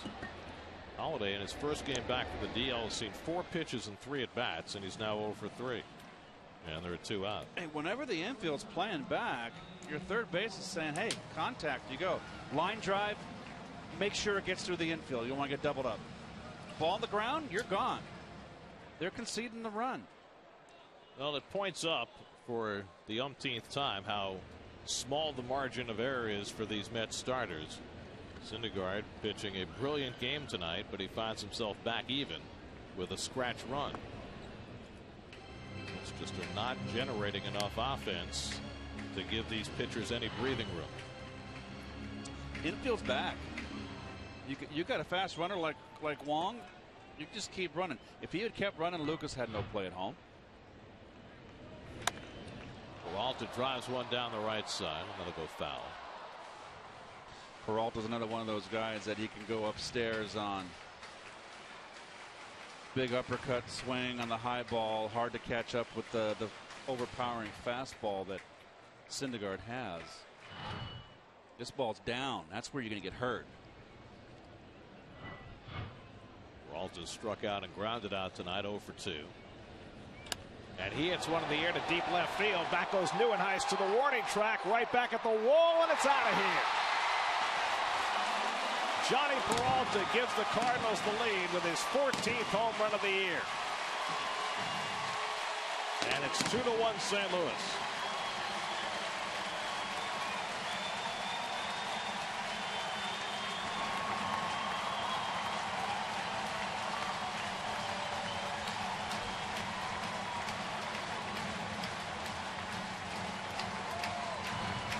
Hanging breaking ball. One of the few mistakes that Syndergaard has made with his slider today. When he's missed down and away out of the strike zone. This one he leaves down and over the middle. Oh, off the glove. Got a piece of that. Almost made the play. Well, 2 winners after he was a prime target for the Mets. Johnny Peralta is the Cardinals' most valuable player so far this year, and Neuenhuis came that close to reeling it in. Syndergaard just the 6th home run he's allowed in a dozen starts this year.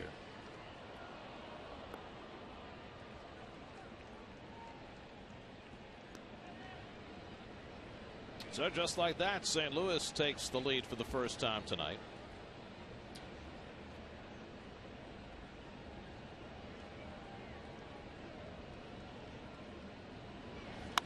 Hayward hits the curveball deep to center field. Lagares back to the warning track, right at the wall, and he does not make the catch. He mistimed his leap.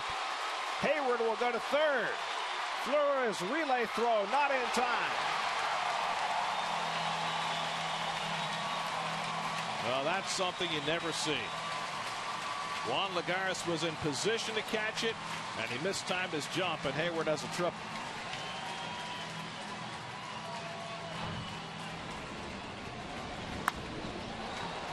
Long way to run.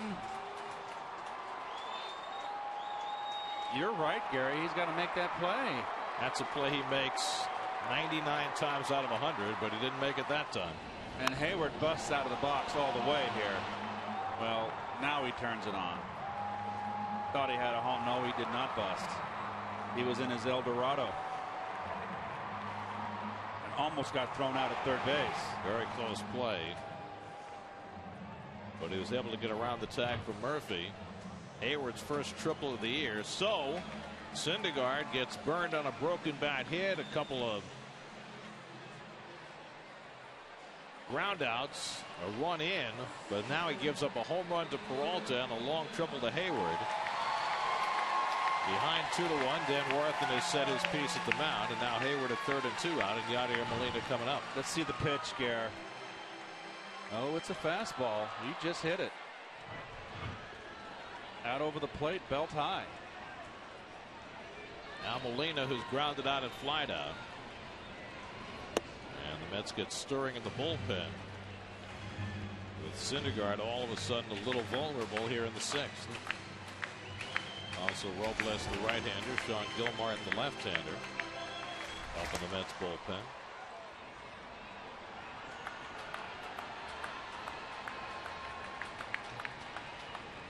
Oh, Molina with a half swing. That is just a beautiful fastball in a beautiful spot. Geez, knees in black. Look, it just made Molina look like he never had took a swing in his life. Just overpowering stuff.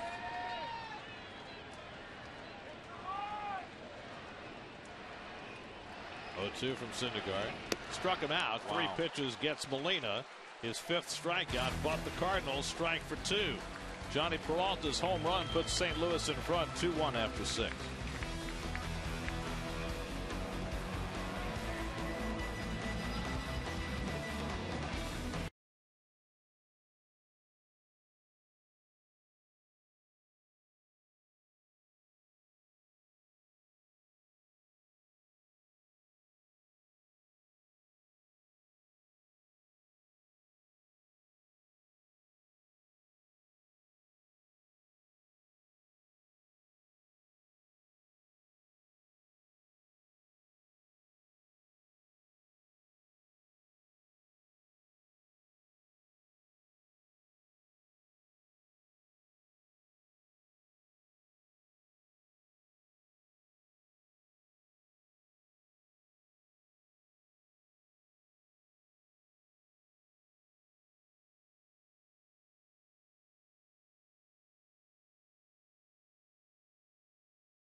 Sixth, Lance Lynn now has the lead for the first time. He's retired 11 in a row as he takes on Lucas Duda to start the 7th.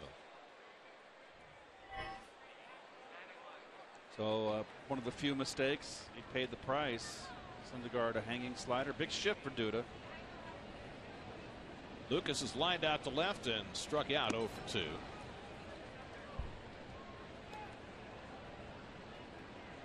It'll be Duda, Plawecki, and Neuenhuis for the Mets in the 7th.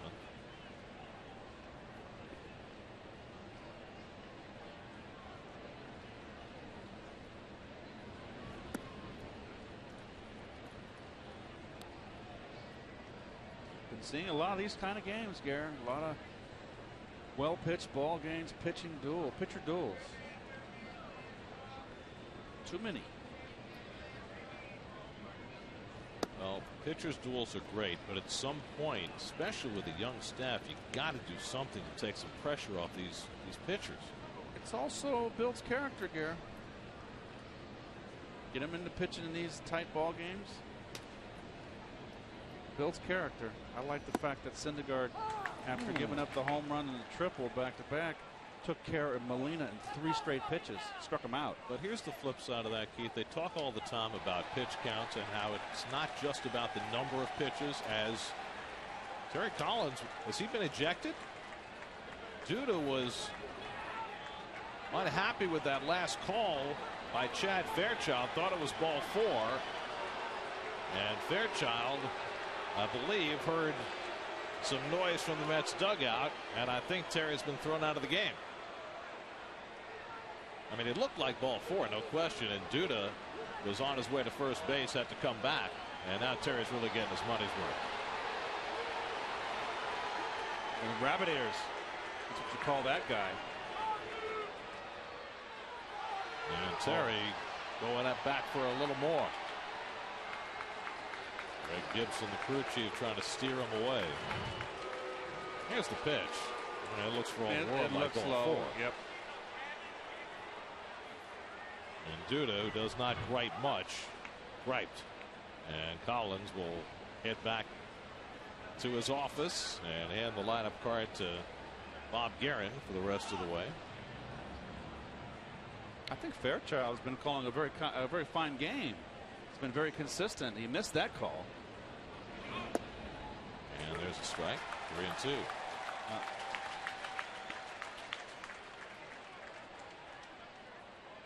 And has walked only 1. He struck out 8.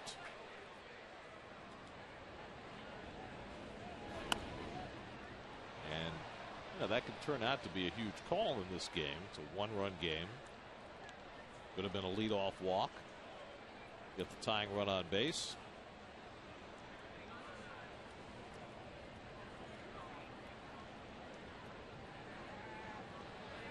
Terry was more incensed about the quick hook more than anything else. Yes.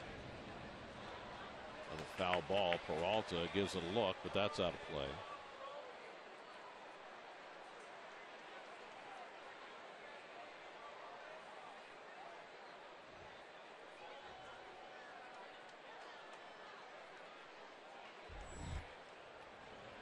Kevin Plawecki on deck. Kirk Neuenhuis behind him. The Cardinal bullpen starts to get rolling with Lynn about to throw his 95th pitch of the night. Seth Maness is up. Duda fouls off another one, so he's building up the pitch count on Lynn. Duda 0 for 2 tonight. 0 for 12 in his career now against Lance Lynn. But he has had a much longer turn at bat here than he intended to have. Maness, the sinker baller, up in the Cardinal bullpen. This will be the 9th pitch of the at-bat coming from Lynn to Duda. And Lucas clocks one to left center field. Over in the gap goes Grichuk, and he runs it down.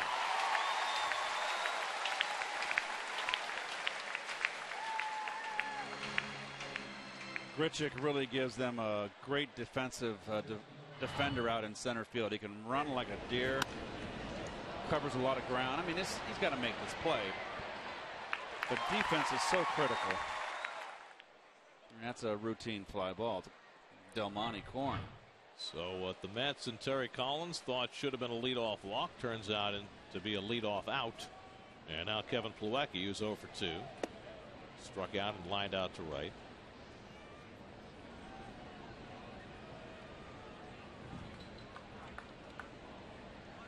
And has now retired 12 in a row since a walk to Granderson in the third.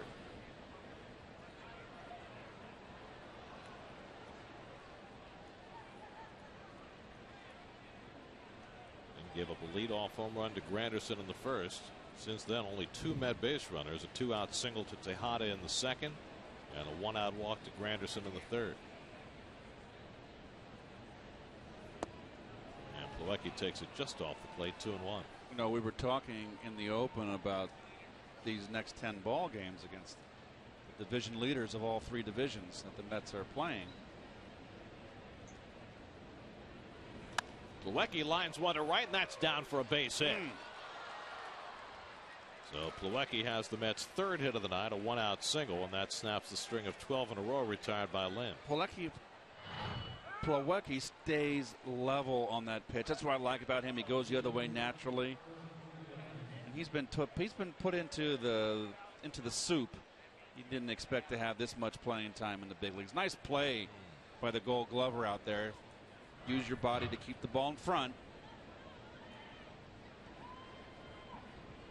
So 1 out and 1 on, and now NYN coming off his 3 home run game Sunday. He's been up twice and been caught looking both times.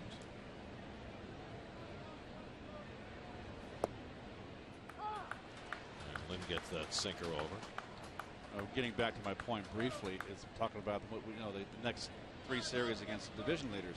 The Mets have 38 of the remaining 73 games in division, and you've got to be beat up on the second division teams. NYN lines one to right, but right at Jason Hayward for the 2nd out. So Kirk hit that ball hard. Plawecki dives back into first. 2 out. Well, the problem is before the Mets get to those lower teams in the standings, the Phillies, the Marlins, got a lot of games against the better teams. And by the end of July, if they don't fare well against those better teams, they could be in a very difficult position. It's a critical stage in the scheduling right now in the season. And the thing that all 3 of those teams has in common is that, like the Mets, they all have tremendous starting pitching. And for a Mets team that really struggles to score runs, they're going to have to figure out a way to support their pitchers against some very difficult staffs. You get up against the Philadelphia Phillies and the Miami Marlins and the Atlanta Braves, and I know that the Mets have 10 games. And actually, you can go a step further because they've got then the Padres after the Dodgers, and then they got the Nationals again at home. So it goes beyond the trade deadline. It's a critical part of the schedule. So 2 out Plawecki at first, and now Ruben Tejada. He fouls one off his leg. I guess the question is it possible for a team that is right at the bottom in most offensive categories to have good enough pitching to overcome that lack of offense? I think that you're going to see before the 31st the Mets make a move for some offensive help. I just think it's going to happen. That's my opinion, which doesn't mean diddly. Bo diddly. Bo knows.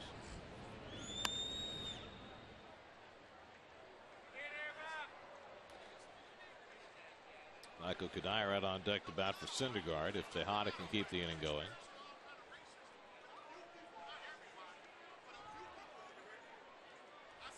Lance Lynn on a warm, humid night, negotiating his way past 100 pitches.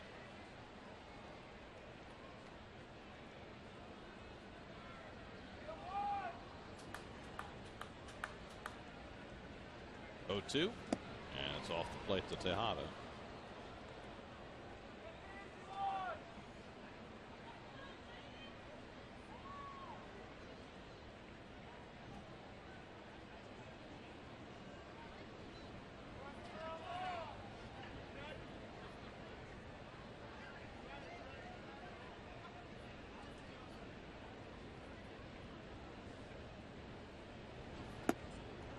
Now 2-2.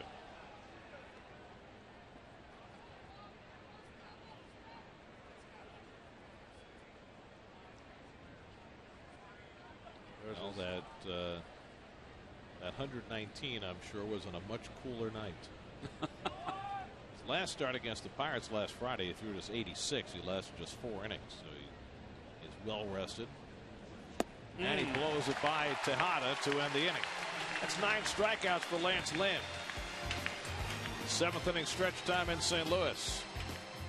Cardinals 2, Mets 1.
Positions in one season. Now, some guys have played all 9 positions in one game. We're asking who was the last player to do it in one season. Oh, I think I vaguely remember. I'm just drawing a blank. I think he's in the ballpark tonight. Mark Reynolds leads off in the home 7th against Noah Syndergaard. Goes after the high fastball, 0-1. Reynolds has one of the Cardinals' 5 hits. He's singled back in the 3rd, popped up in the 5th. St. Louis got both their runs in the 6th. A scratched run and then the go-ahead home run by Johnny Peralta.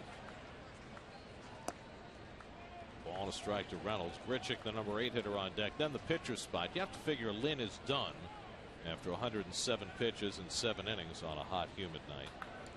And the Cardinals have the bullpen working. Interesting, the Mets defensively gets Kevin Segras, tough left-hander, but he's another one of those lefties that has struggled against left-hand hitters. Gets the right-handers out. Outfield shaded to the opposite field off the power hitting Reynolds. Good curveball by Syndergaard. Adam lunging, 2-2. Yeah. He's got a good one. Good Lord, that's in a great spot. Lord Charles? Yes. Very good. 2-2. And Reynolds pops one up behind first. Granderson comes on to call. 1 out.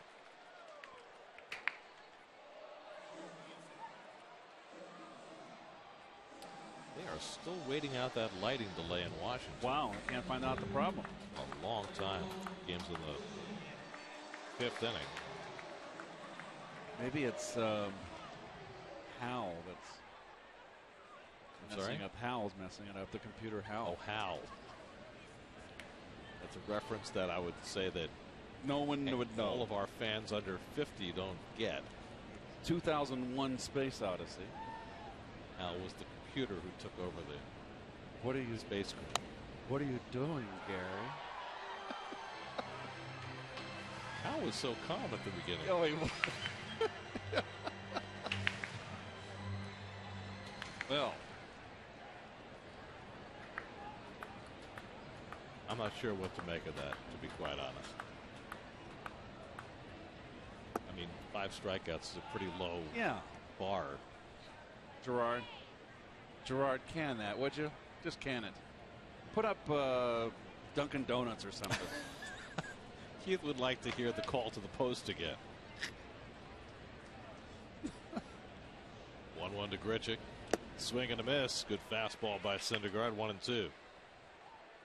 Tommy Pham has come out on deck for the Cardinals to bat for Lance Lynn. Syndergaard pitching what is undoubtedly his last inning. He's due to lead off in the 8th. There's Pham on deck. 1-2. Grichuk with an emergency hack to foul it off. There it is. Well done. Much better. Come on, 5 Ks, Gerard. Gerard's our producer today. He's filling in for Mr. Picker, who will not be on this trip. Maybe you should get him a donut. Coffee. Wake him up. 1-2. And Grichuk takes up and in.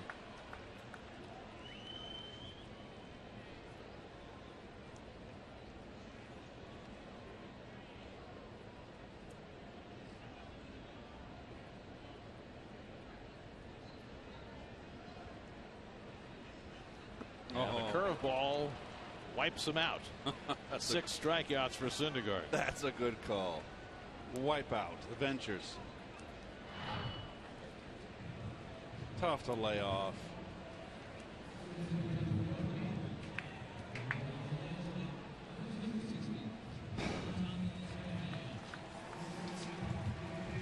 So 2 out and nobody on. And now Tommy Pham will be the pinch hitter. 27-year-old who spent 9 years in the minor leagues before finally getting a crack with the injuries that the Cardinals have suffered. And Pham hits a bouncer. Tejada to his left. And that retires the side. So Syndergaard finishes his night with a 1-2-3 inning.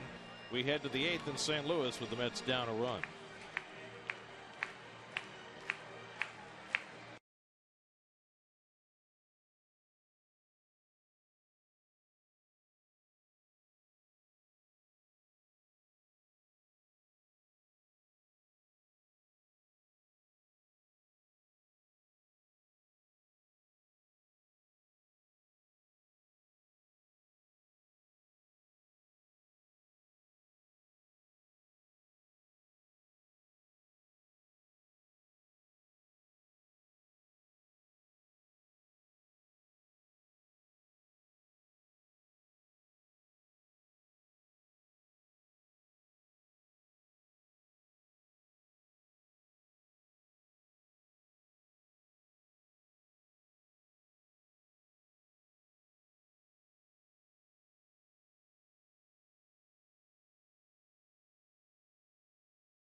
field to left field. Peter Borges comes in to play center. And the new St. Louis pitcher is the league leader in appearances, Kevin Segrist, now in his 46th game. He's had a terrific year, but you see the issues he's having with the left-hand hitters. But he lights out against righties. We told you they lost 3 out of 4 at the end of the break against the Pirates. He was one of the guys that coughed up the lead in one of those games. But he's a pretty solid pitcher. Michael Kadire will be the pinch hitter, batting for Noah Syndergaard to start the 8th inning. And Kadire takes low and in for ball 1. Kadire's knee is going to be an issue for the rest of the year, but that was not why he was held out of the lineup tonight. It was so that Kirk Neuenhuis could get another crack after hitting 3 home runs on Sunday, and Kadire is scheduled to start tomorrow. And Segrist gets even 1-1. Juan Lagares on deck, then Curtis Granderson for the Mets in the 8th.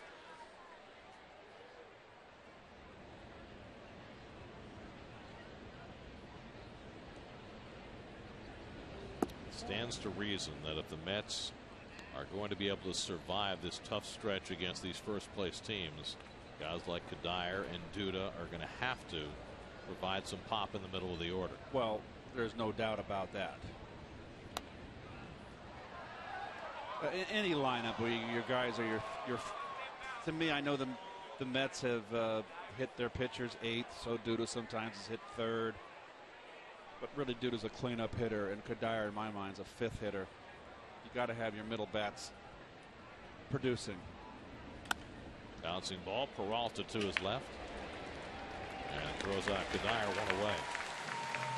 And you know, the Mets obviously are hoping that at some point they get the reinforcing bats of Travis d'Arnaud and David Wright back, but you know, d'Arnaud's at least a few weeks away, and Wright nobody knows. So it's up to the guys who are here right now to provide the offense. Otherwise, it's going to be awfully difficult. Here's Lagares, who's 0 for 2, grounded out both times against Lance Lynn, who went 7 very good innings tonight, allowed 1 run and 3 hits. Lynn walked 1 and struck out 9, gave up a leadoff home run to Curtis Granderson in the first, and nothing after that. And Lagares shoots 1 foul, 0-1. Let's answer our Verizon trivia question. Last player to play 9 positions in the season. I'm thinking Jose Oquendo. Is that possible? Since he's in the ballpark. Is he the answer? No. Oh. Who is Jake Elmore? Do you know who Jake Elmore is? Know him well.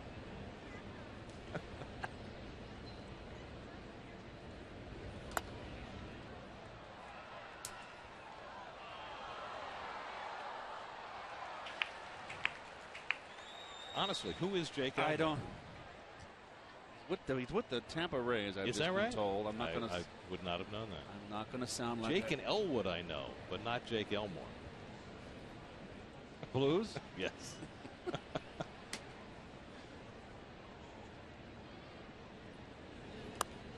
Garris pops 1 foul.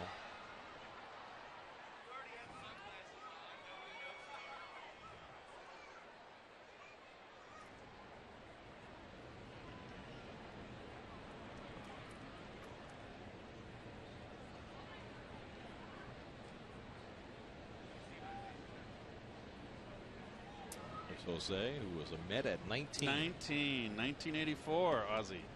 No. Was it 83? 83 was with the team, was he not? Wong comes up with a grounder and throws out Lagares, and quickly there are 2 out. Yes, he was, because Frank Howard was managing. What's Hondo up to, Big Frank? I haven't heard hide nor hair from him. No. About him. What a great guy. Well, here is Granderson, who has been the Mets offense tonight. Hit one over the bullpen in right field for his 14th home run of the year, leading off the night. He's also walked and struck out 1 for 2. He has struggled against left-handers this year, hitting only 119 with 1 home run. So you've got the irresistible force meeting the immovable object. Granderson struggled against lefties. Segrist has struggled against left-hand hitters.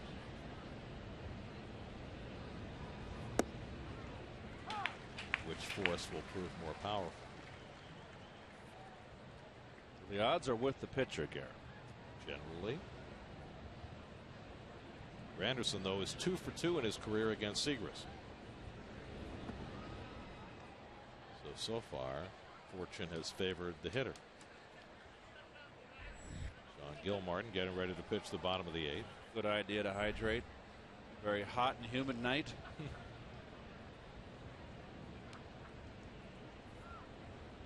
1-1 to Granderson.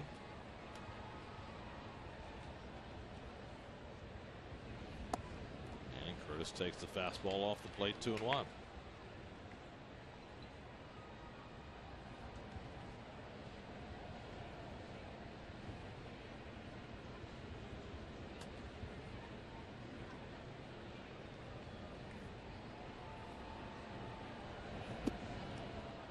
This is the third time in 4 at-bats that Granderson has had himself a 3-1 count.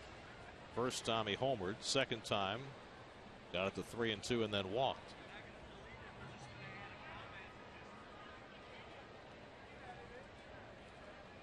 Cardinals not guarding the line at the third base side. And Curtis hits one right back through the originator. Run down by Peralta. The spinorama safe at first. And Granderson has himself an infield hit. Nice effort by Peralta. But the Mets have a 2-out base run.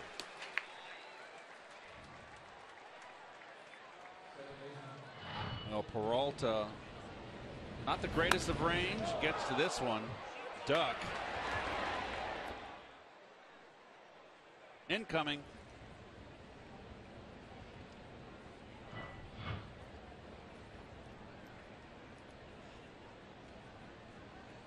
Good thing he ducked. Otherwise his goose might have been cooked. Yep. So Granderson at first. What's going on here with the umpires? And I think the Cardinals might be challenging this call at first base. Oh, okay. I thought he was. Reynolds made the stretch. So the question is, did he get there in time and did he stay on the bag? Oh, I don't think and so. Both are in question. I'm not sure he got there in time, and I'm not sure he stayed on the bag. Sam Holbrook, the first base umpire, made the safe call. And both Granderson and Reynolds are looking at it on the scoreboard, and it's hard for anybody to tell. I don't think they're going to win this challenge. Play Under Review brought to you by Mazda Driving Matters. Ted Barrett's crew and Mike Winter's crew are in the bunker in New York doing the replay reviews. Different angle. It's quite an effort by Reynolds. But did he stay on the bag and did he have it in time? It's not the greatest of footwork, but he is not a first baseman by trade. Well, he's played there plenty this year with the injury to Matt Adams. I think he was safe anyway, don't you? At the worst, I think Granderson was there in a tie. Tie base goes to the runner. I just don't think there's enough here to overturn the call. I think it's the correct call. Well, we don't know what angles they might be able to see from the St. Louis broadcast, but we'll wait. We have to. Is there anything you'd like to talk about while we're waiting? Well, how was your All-Star break? It was good. Did you have a nice I told you I pulled weeds. You pulled weeds. I got in my backyard and started pulling weeds. Next thing I know, I was around an hour into it, and I said, "What am I doing? Why am I doing this? Am I an idiot?" But I had the music on. You know, once I get started, I got to finish the job, and I didn't finish this. You know the best way to weed? Tell me. Call somebody. Well, who will weed for you. Maggie, my the gal that oversees my property, she was there. I was helping her. Very lovely of you. Yes. So anyway, I stopped. How to spend replay reviews? Come on, guys. Let's get going here. Make it snappy. Well, I go back to the point of the replay rule is to overturn calls that are egregiously bad, where there is, and this is what's in the rules, clear and convincing evidence. And if you look at the replay for this long, yes, and you cannot make a decision, then the call should stand. Yes. There should be a time limit.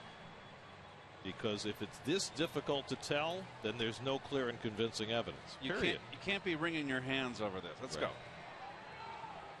Raise your hand if you're sure. Well, we encourage the replay umpires to make a decision.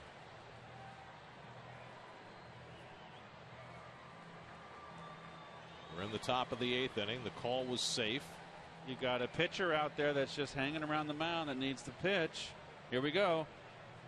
Safe. And they confirm the safe call. We're in total agreement. Okay. That's 3 minutes of our lives we'll never get back.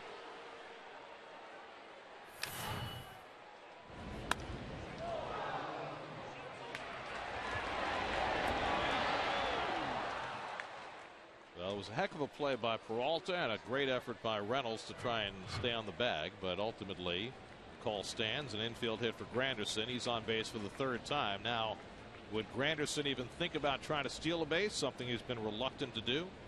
5 steals and 7 tries, and the great arm of Molina behind the plate. Not likely. And Flores takes a big cut, 0-1. 3 minutes and 2 seconds, the official time of review. That doesn't count the time that it took for them to hear from Mike Matheny that he wanted to review it, and for them to run over to the gym bag and get the headsets on. So it was more like 4 or 5 minutes.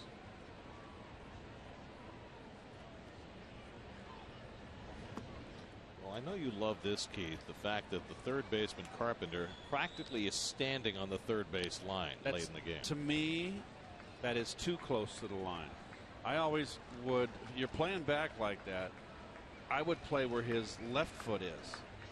I would always want to make sure it was one step that my backhand I can make a play. That is overkill.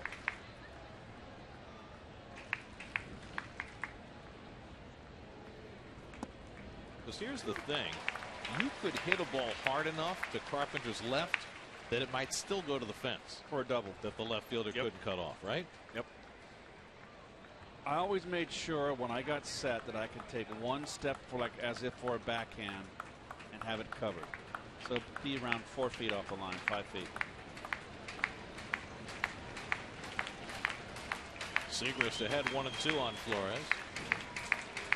And Wilmer fists one foul. Unless, of course, it was John Milner, Willie Stargell, McCovey, Dave Parker, Joe Morgan. Then I got a little closer to the line.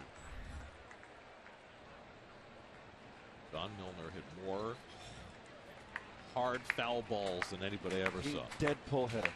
Dead pull hitter.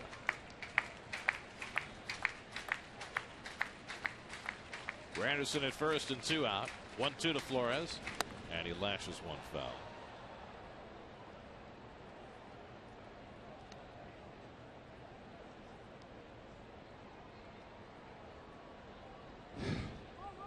Evan Segrist and Trevor Rosenthal have been the 8th and 9th inning combination for St. Louis. Both struggled, though, last weekend, as Keith was talking about, as they lost 3 out of 4 to the Pirates.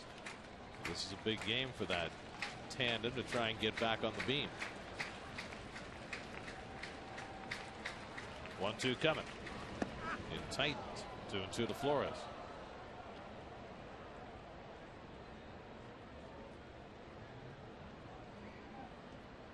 Segrist in his 3rd season with the Cardinals. He was a revelation in 2013 when the Cardinals won the World Series.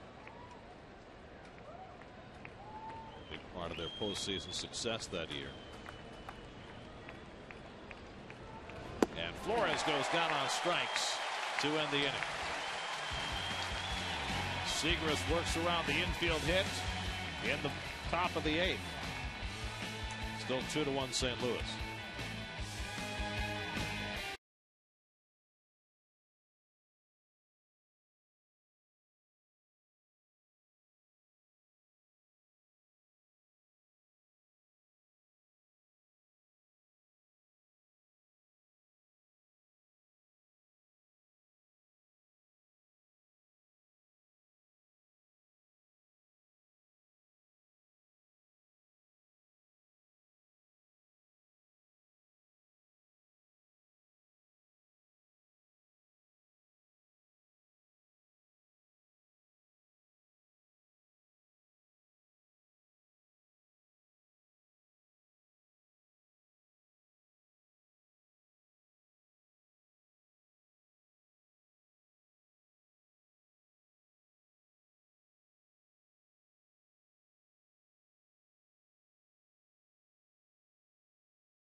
Broadcast will be the final game of this series Sunday afternoon. Coverage begins at 1:30. And there are your city probables for the remainder of the series. Tomorrow will be on Pix 11. Coverage begins at 6:30. Bartolo Colon against John Lackey. And then Sunday, John Neese has been on a terrific role against fellow left-hander Tim Cooney. Sean Gilmartin will pitch the bottom of the 8th for New York. And Colton Wong takes ball 1. First time on the mound in 13 days for Sean. That would be the 4th of July against the Dodgers. Was that Matt Harvey start on that Saturday afternoon? Up the middle, and Wong's got a base hit, his second of the night. So Wong, who had the broken bat single and scored the first St. Louis run, now has a leadoff hit to start the bottom of the 8th. Fastball out over the plate, down, nice hitting. Well, he stole a base first pitch the last time he got aboard. Now carrying an insurance run at first base with a lefty on the mound. We'll see if he's inclined to do it again with Matt Carpenter at the plate. Carpenter drove in that first run with a ground out after Wong stole second and took third when the ball bounced into center field.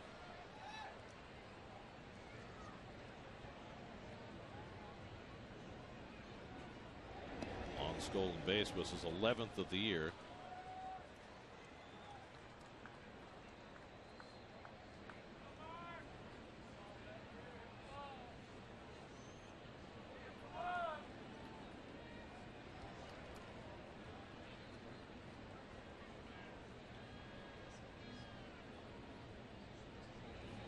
Carpenter showing bunt, takes the pitch surprising. Low. Well, especially since you have Peter Borges in the number 3 spot, not Matt Holliday. Borges came on for defense in the last half inning.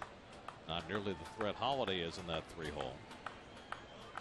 You got Peralta behind him. And they're not going to pitch to Peralta if it comes to that. You got Hayward behind Peralta.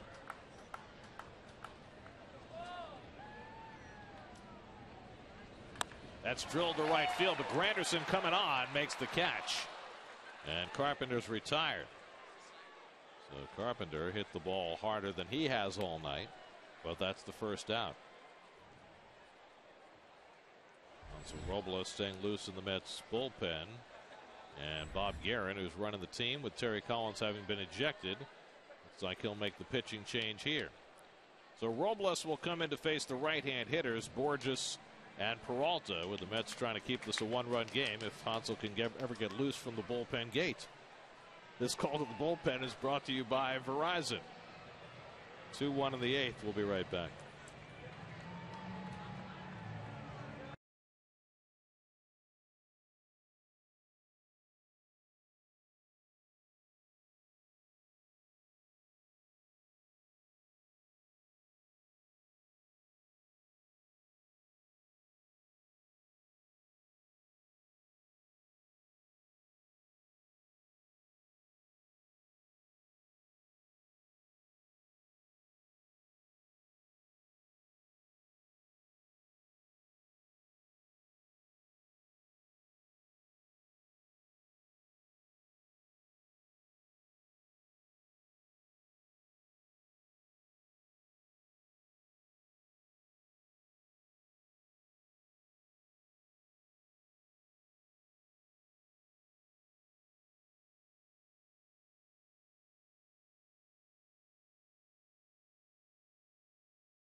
Tonight they'll have all the news and the rumors and the basketball and the golf.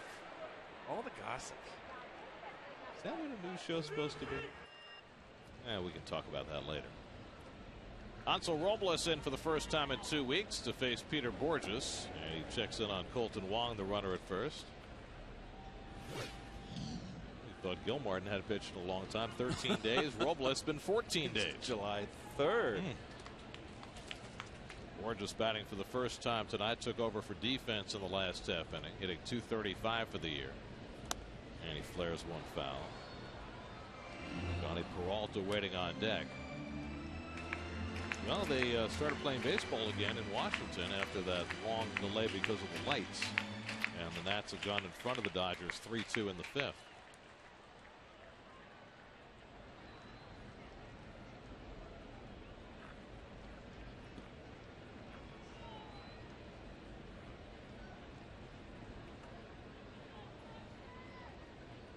Robles and Plawecki having trouble communicating, so they'll have a face-to-face chat.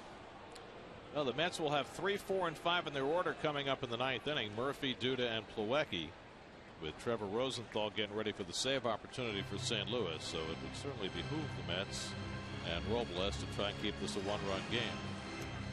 Rosenthal, who begged out of the All-Star game because he said he had some arm soreness, but ready to go tonight.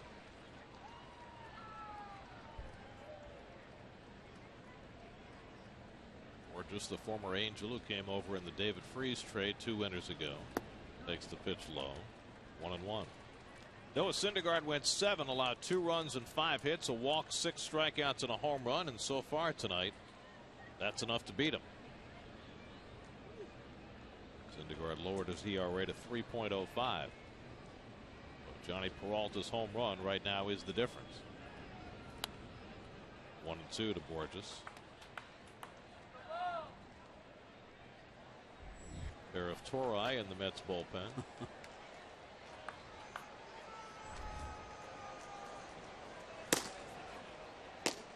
What it is, you know, you look at these Met relievers who haven't pitched in 2 weeks. Met starters have been so deep into the game. Often they've been handing it off directly to Familia. Carlos Torres has always been a workhorse out there. He has been well rested. What is that pitch?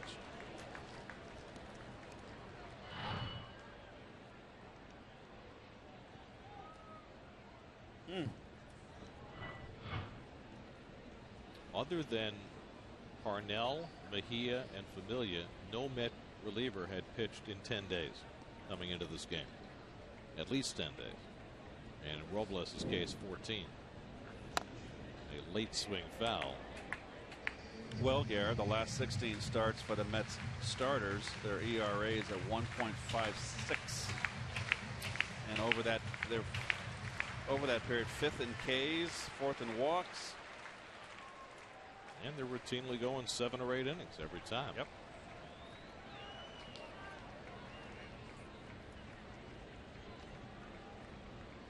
Wong at first and 1 out. 2-2 to Borges. He drives one to center, chasing Lagares back, and it beats him over his head. Wong heads to third. He's being waved home. The relay throw to the plate. Skips on by, backed up by Robles. Throw down to second, and Borges gets back safely. Peter Borges with an RBI double, and it's 3-1 St. Louis.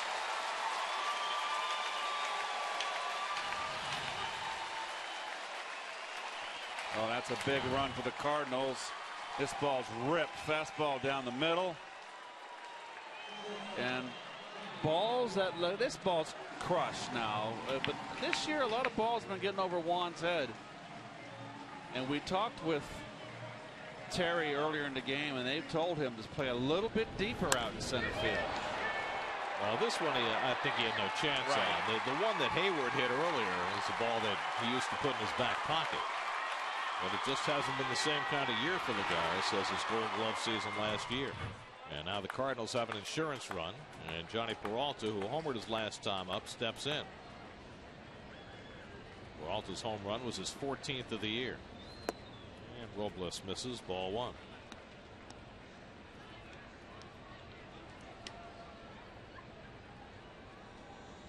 Gilmartin gave up a leadoff hit. And Wong comes around on the double by Borges. And now Robles falls behind 2-0. Really a double-edged sword, isn't it? You love to get length from your starters, but that creates this unwanted long period of rest for the guys who are not the 8th and 9th inning guys. So do you tailor your pitching staff, the quantity of it? Nice slider by Robles. The quantity of your staff, do you tailor it because you have a outstanding starting 5? Do you need 7 guys in the bullpen? How do you get them work when you've got pitchers that are going deep in the ballgame, 7, 8 innings? Now, I know it's the All-Star break that added 4 days where they haven't pitched. But still, he hadn't pitched in 10 days before the break in Robles' case. No, it's an interesting question, but I think because of the fact that the Mets are trying to monitor their young starters innings, yes. they're never going to do that. But if they continue to improve, and then there's no limits on their innings pitched, well, there'll always be limits. Runner goes, ground ball hit to Flores, and he throws out Peralta for the second out. Borges, who was on his way, moves to third.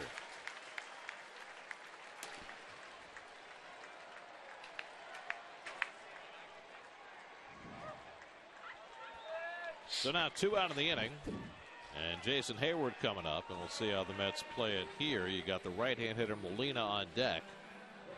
Hayward tonight has already singled and tripled. I think you pitch to him. You're not going to believe this, but they have another light delay in Washington. And Bob Guerin's on his way out to the mound, and I believe he's bringing Alex Torres into the game to pitch to Hayward.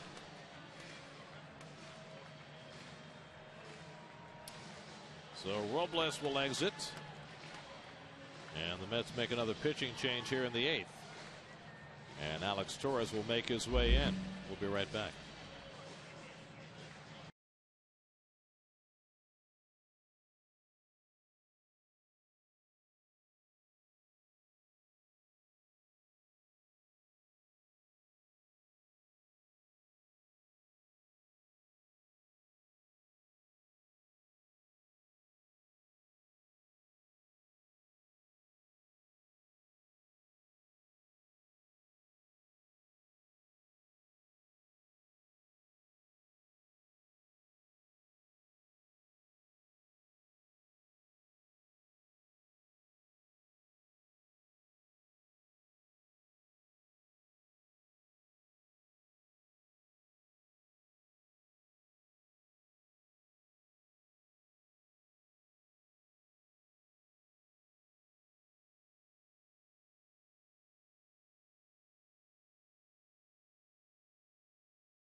And it's been 10 days for him since he's pitched.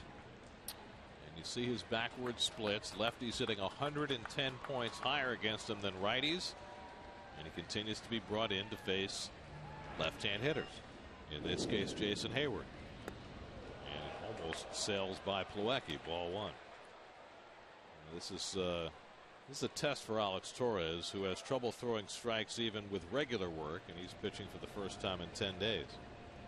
Hayward 2 for 3 tonight, a single and a triple. That's at a 1-0 lead in this game till the 6th. And the Cardinals have tacked one on here in the 8th. And now it's 2-0 to Hayward with Yadier Molina on deck. The one thing this inning is doing is it's giving work to some Mets relievers who have not been in a game for a while. And if Hayward gets on, you have to figure they'll bring in Carlos Torres to face Molina. So we might see 4 pitchers in one inning. Borderline strike, 2-1. So they're in their 3rd light delay now in Washington. Oh no. They stopped the game again after 5 innings with the Nats up 3-2. Now that's an official game. They can't. Well, if it's lights, then it's suspended. Yeah. Yes. That would be totally unfair. It's if they're not able to resume. All you have to do is pay your utility bills on time. It should take care of the problem. Should. Or you get an antivirus for your computers. Something like that. 3-1 now to Hayward.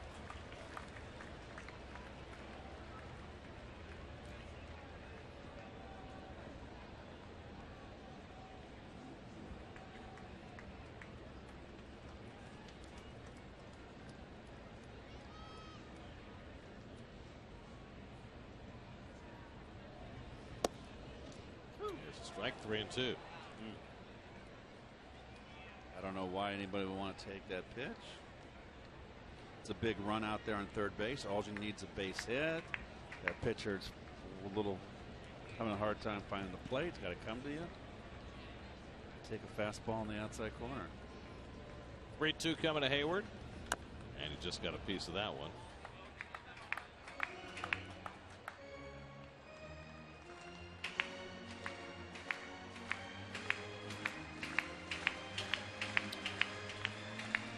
Trevor Rosenthal's been up for ages in the Cardinal bullpen. Randy Choate has gotten up as well, the situational lefty. So they've got options out there. So we'll have Murphy, Duda, and Plawecki left, and right coming up in the 9th. Again, the 3-2 coming from Torres to Hayward.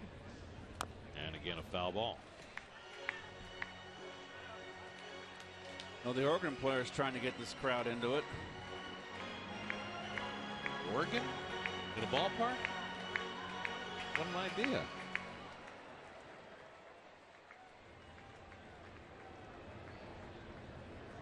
Sellout crowd here in St. Louis. Their 22nd sellout of the year. 8th pitch of the at-bat to Hayward. And he walked him.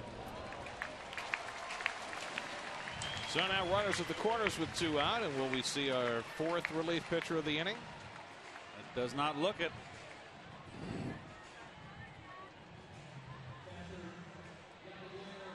So it looks like Alex will be asked to face at least one more hitter, with Yadier Molina coming up. Molina's 0 for 3 tonight.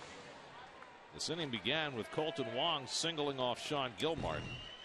1 out later, Peter Borges doubled in a run against Hansel Robles. And now Alex Torres has walked his first batter, 1st and 3rd and 2 out. And Molina takes up and away with a change-up, ball 1.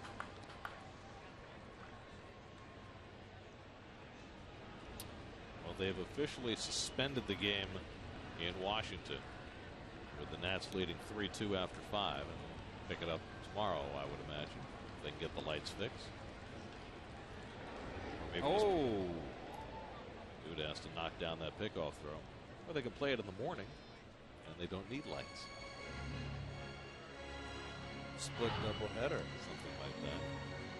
Dude is saving a run here by knocking this ball down.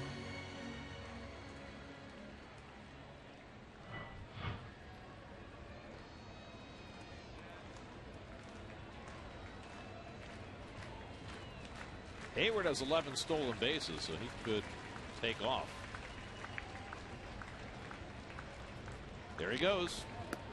And no throw by Plawecki. They give Hayward the stolen base. And now 2 in scoring position. 12th stolen base of the year for Jason Hayward.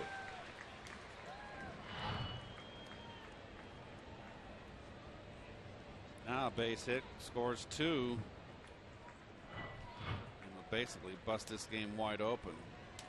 These are the kind of RBI, kind of at bats a hitter should thrive on. Late and close.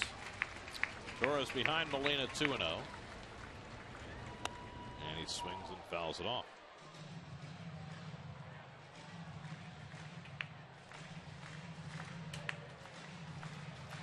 If Molina keeps the inning going, Mark Reynolds would be next.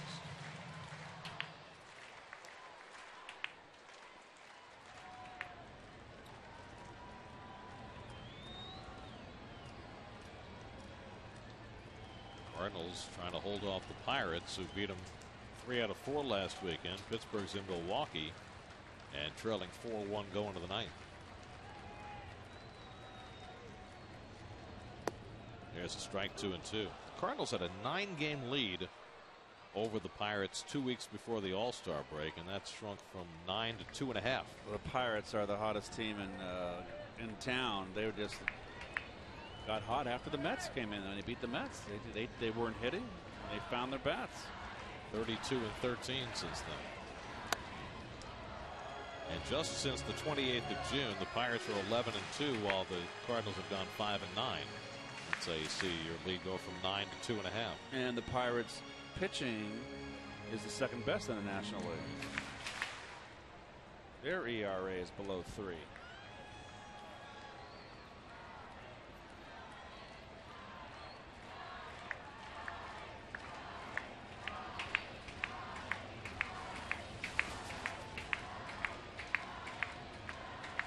And Molina pops it up. Granderson comes on to call. Side retired. Cardinals had just the 1 run for insurance in the bottom of the 8th. On we go to the 9th with St. Louis up 3-1.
Home run. Mets have scored their last 16 runs via the home run, but they haven't done anything run scoring wise since.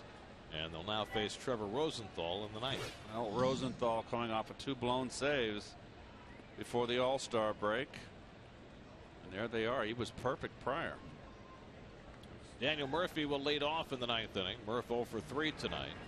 And he takes the fastball up and away for ball 1. As we mentioned earlier, Rosenthal begged out of the All-Star game after blowing that save Sunday against the Pirates. He said his arm was a little sore, so he did not pitch on Tuesday in Cincinnati. And his first 2 fastballs a little underwhelming. It's 2-0. I mean, he's a 98, 99 mile an hour guy. He's not throwing as hard as he can. Lucas Duda on deck. Murphy drives one to right field. Hayward, though, cuts over to grab it. 1 out.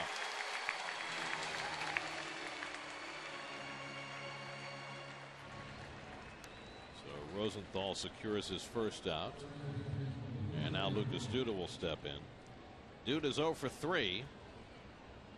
Last time up in the 7th inning, Lance Lynn fell behind him 3-0. Appeared to throw ball 4. Duda argued the call. Terry Collins argued it from the dugout enough that Chad Fairchild ran him long distance, and Terry came out and really got in Fairchild's face before he finally headed down the tunnel. That was key because the next batter, Plawecki, got a base hit, and you don't know that it would have worked the same way, but had Duda drawn that walk, the Mets might have had 2 men on and might have been able to do something against Lynn. He wound up going 7 and allowed just a run on 3 hits. Good swing by Duda, but he's down to the.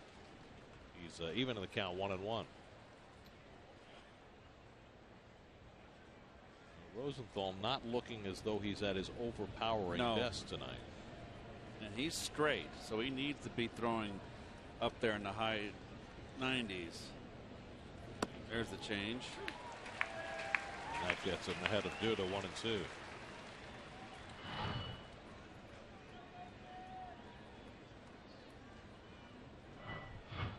Rosenthal 45 saves last year, 26 for 28 this year. Duda fouls off another changeup. Lucas has just been under everything this year, and I haven't seen any adjustments to try to focus on hitting the top half of the ball. He's so strong, he can hit line drives out of the ballpark. Keep fouling off pitches that you should hit.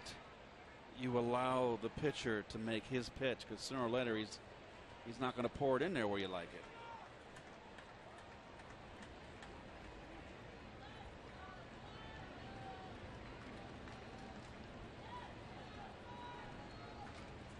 One, 2 coming, and Duda pulls that one foul.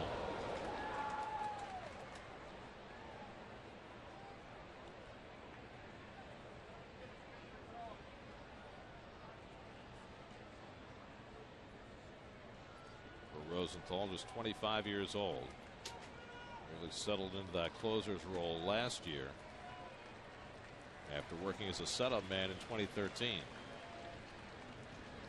And Duda hits one toward the shift and on by Wong for a base hit. Well, they had the triangle employed, but Lucas hit it so hard that it scooted right by Wong for a 1-out hit. And the Mets will get the tying run to the plate here in the 9th. Well, this ball is ripped down and in, inner half. It's hard to get it through there, but he found a way.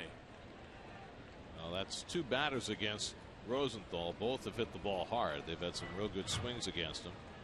And now Plawecki, who's hit the ball hard his last 2 times up, lining out to right and singling to right. Tying run at the plate. And he hits a fly ball, shallow to right. Wong out.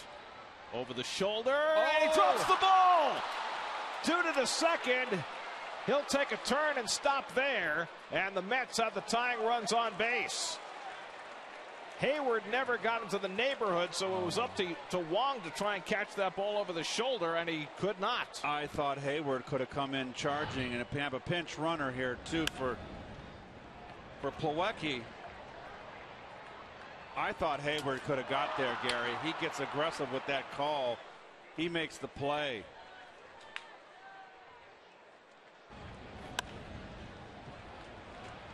Nothing Duda can do right here. Just go halfway. His run means nothing. Well, they're going to give Plawecki credit for a base hit, but it's a ball that certainly should have been caught. Eric Campbell will run for Plawecki at first base, carrying the tying run. That should have been an F9. So there's Campbell at first, Duda at second. So the Mets get a break, now trying to take advantage. Tying runs on base, and Kirk Neuenhuis at the plate.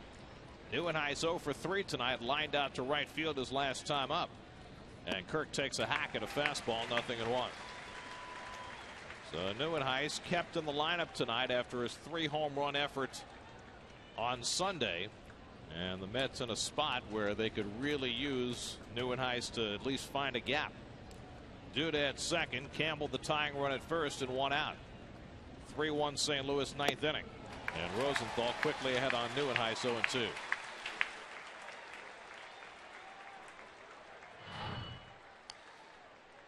Just kind of a wave right there, and there's that very little hips in his swing, Neuenhuis's swing, which tends to make his bat lag behind.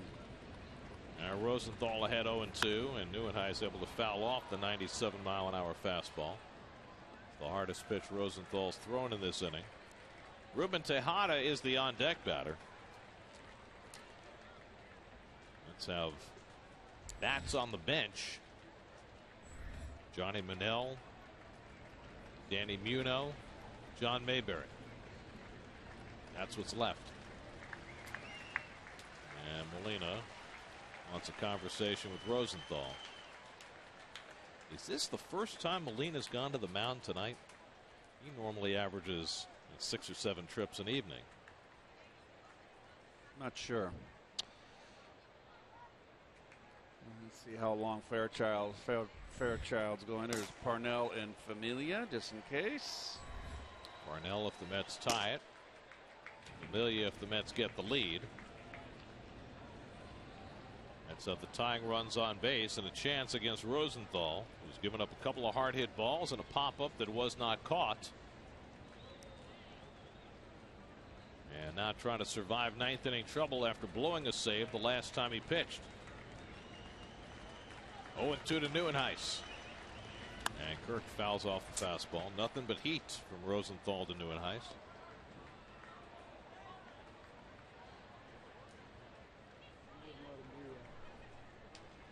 There's nobody up behind Rosenthal in the Cardinal bullpen. They had Randy Choate up earlier, but they've left Rosenthal in to face all these left-hand hitters, so that takes away any need for Choate.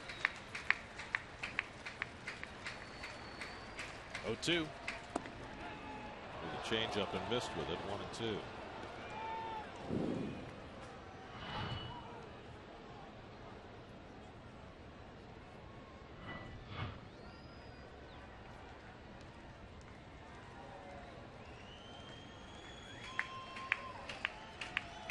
And Neuenhuis tops one. Foul.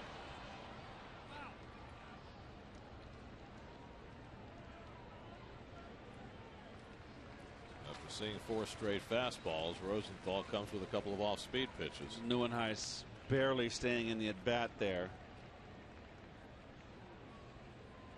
Well, he made history on Sundays trying to make some noise in the 9th inning tonight.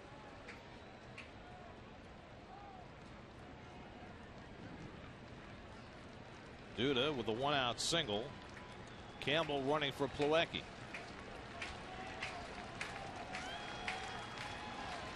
Seventh pitch of the at-bat coming to Neuenhuis. Struck him out. And right back to the off-speed pitch. Third time Kirk's been struck out tonight, and the Mets are down to their final out. That's the best changeup he's thrown, Guerra, right here. It's a tough one.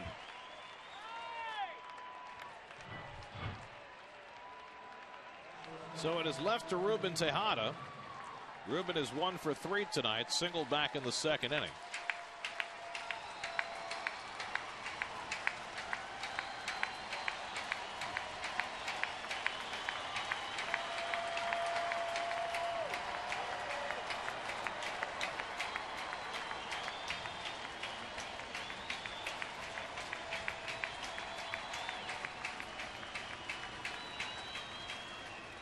This is where a little stronger bench would really make a difference.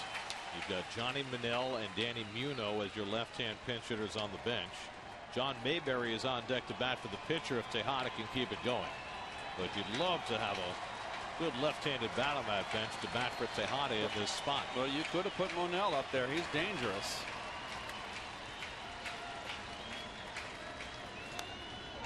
And now the Mets are down to their final strike. There's the fastball that took Rosenthal, getting 2 men on base to dial it up with it a couple miles per hour.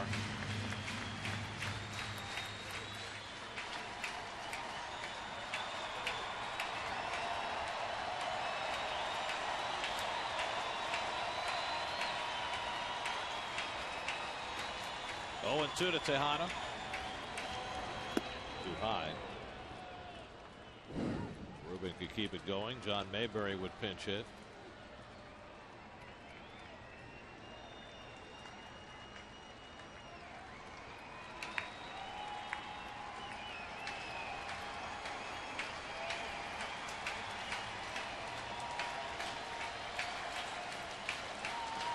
One, 2. Ruben fouls back the 98-mile-an-hour fastball. Rosenthal He's keeps humping up. dialing it up.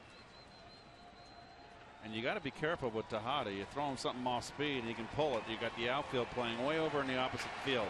There's a big space down the left field line that has a double written all over it. They're guarding the left third base line. But a line drive down the left field corner is going to score 2. 1-2 to Ruben. It goes to the backstop, and now the tying run moves into scoring position. Whoa. That's a huge wild pitch. And now a base hit could tie up the ball game.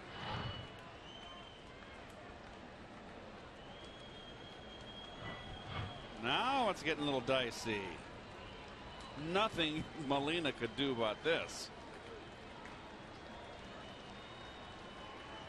Very shallow in the outfield. And Hayward with an outstanding arm in right field.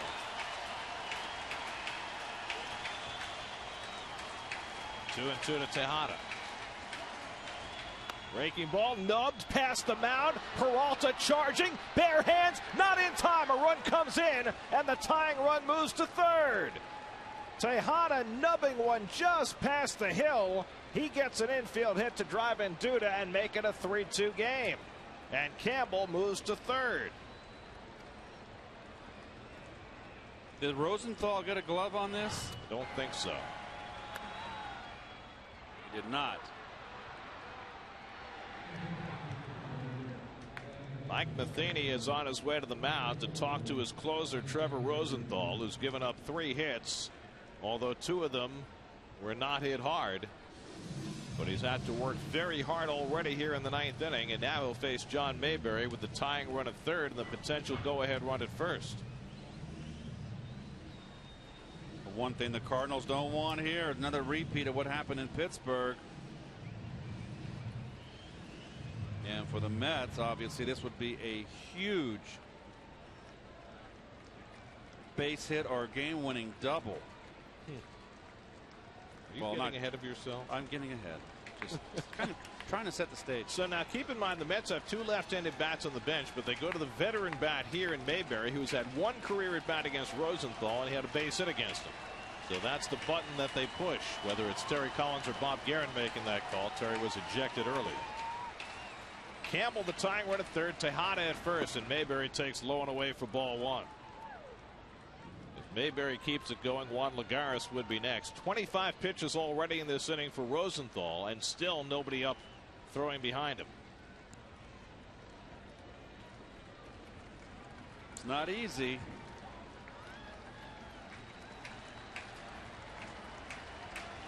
And Mayberry fouls one off. Ball running in on him, 1-1.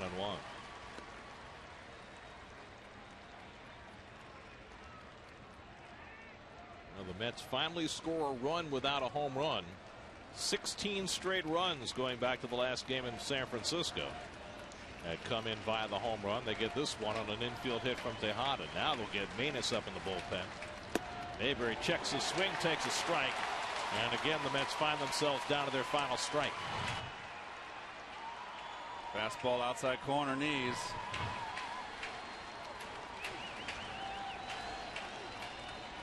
Mayberry won a game against the Cardinals earlier this year with a 14th inning hit. 1-2. Whoa. Well outside. 2-2. Well, this is a shaky looking outing for Trevor Rosenthal. Got to be a concern for the Cardinals. He has really had to put a big effort into this. They're not going to be able to use him tomorrow, I would think. If he's got tenderness in the arm. 2-2 to Mayberry. And he fouls it off, reaching for the outside pitch to stay alive.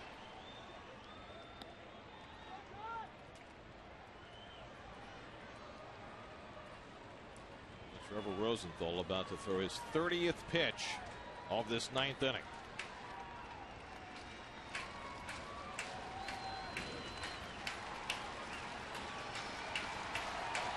Campbell at third, Tejada at first, 2 out.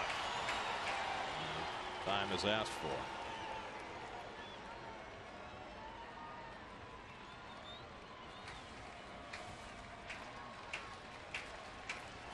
Two and 2 to Mayberry.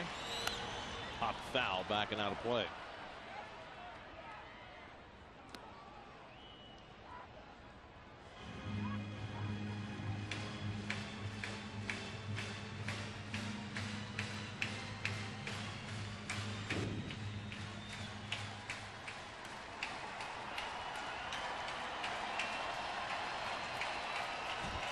This will be the 7th pitch of the at bat from Rosenthal to Mayberry. And he fouls back the fastball. And Rosenthal just looking terrible body language. Just a real defeatist look after that foul ball. He's laboring. There's no question.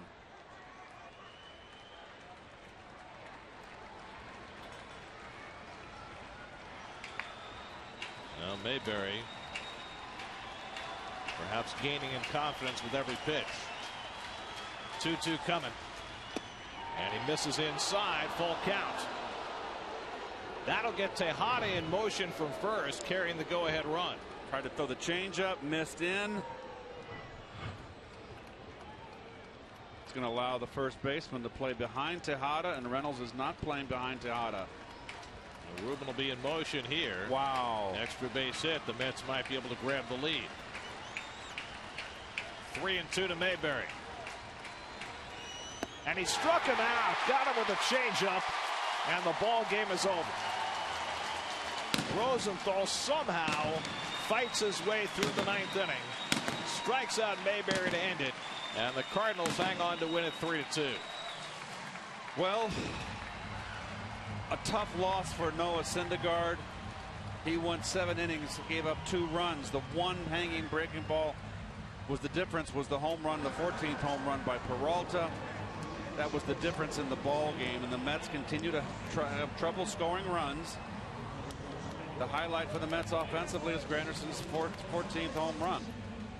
Lance Lynn, 7 strong innings, gave up just the Granderson home run to lead off the game, and the Cardinals able to get just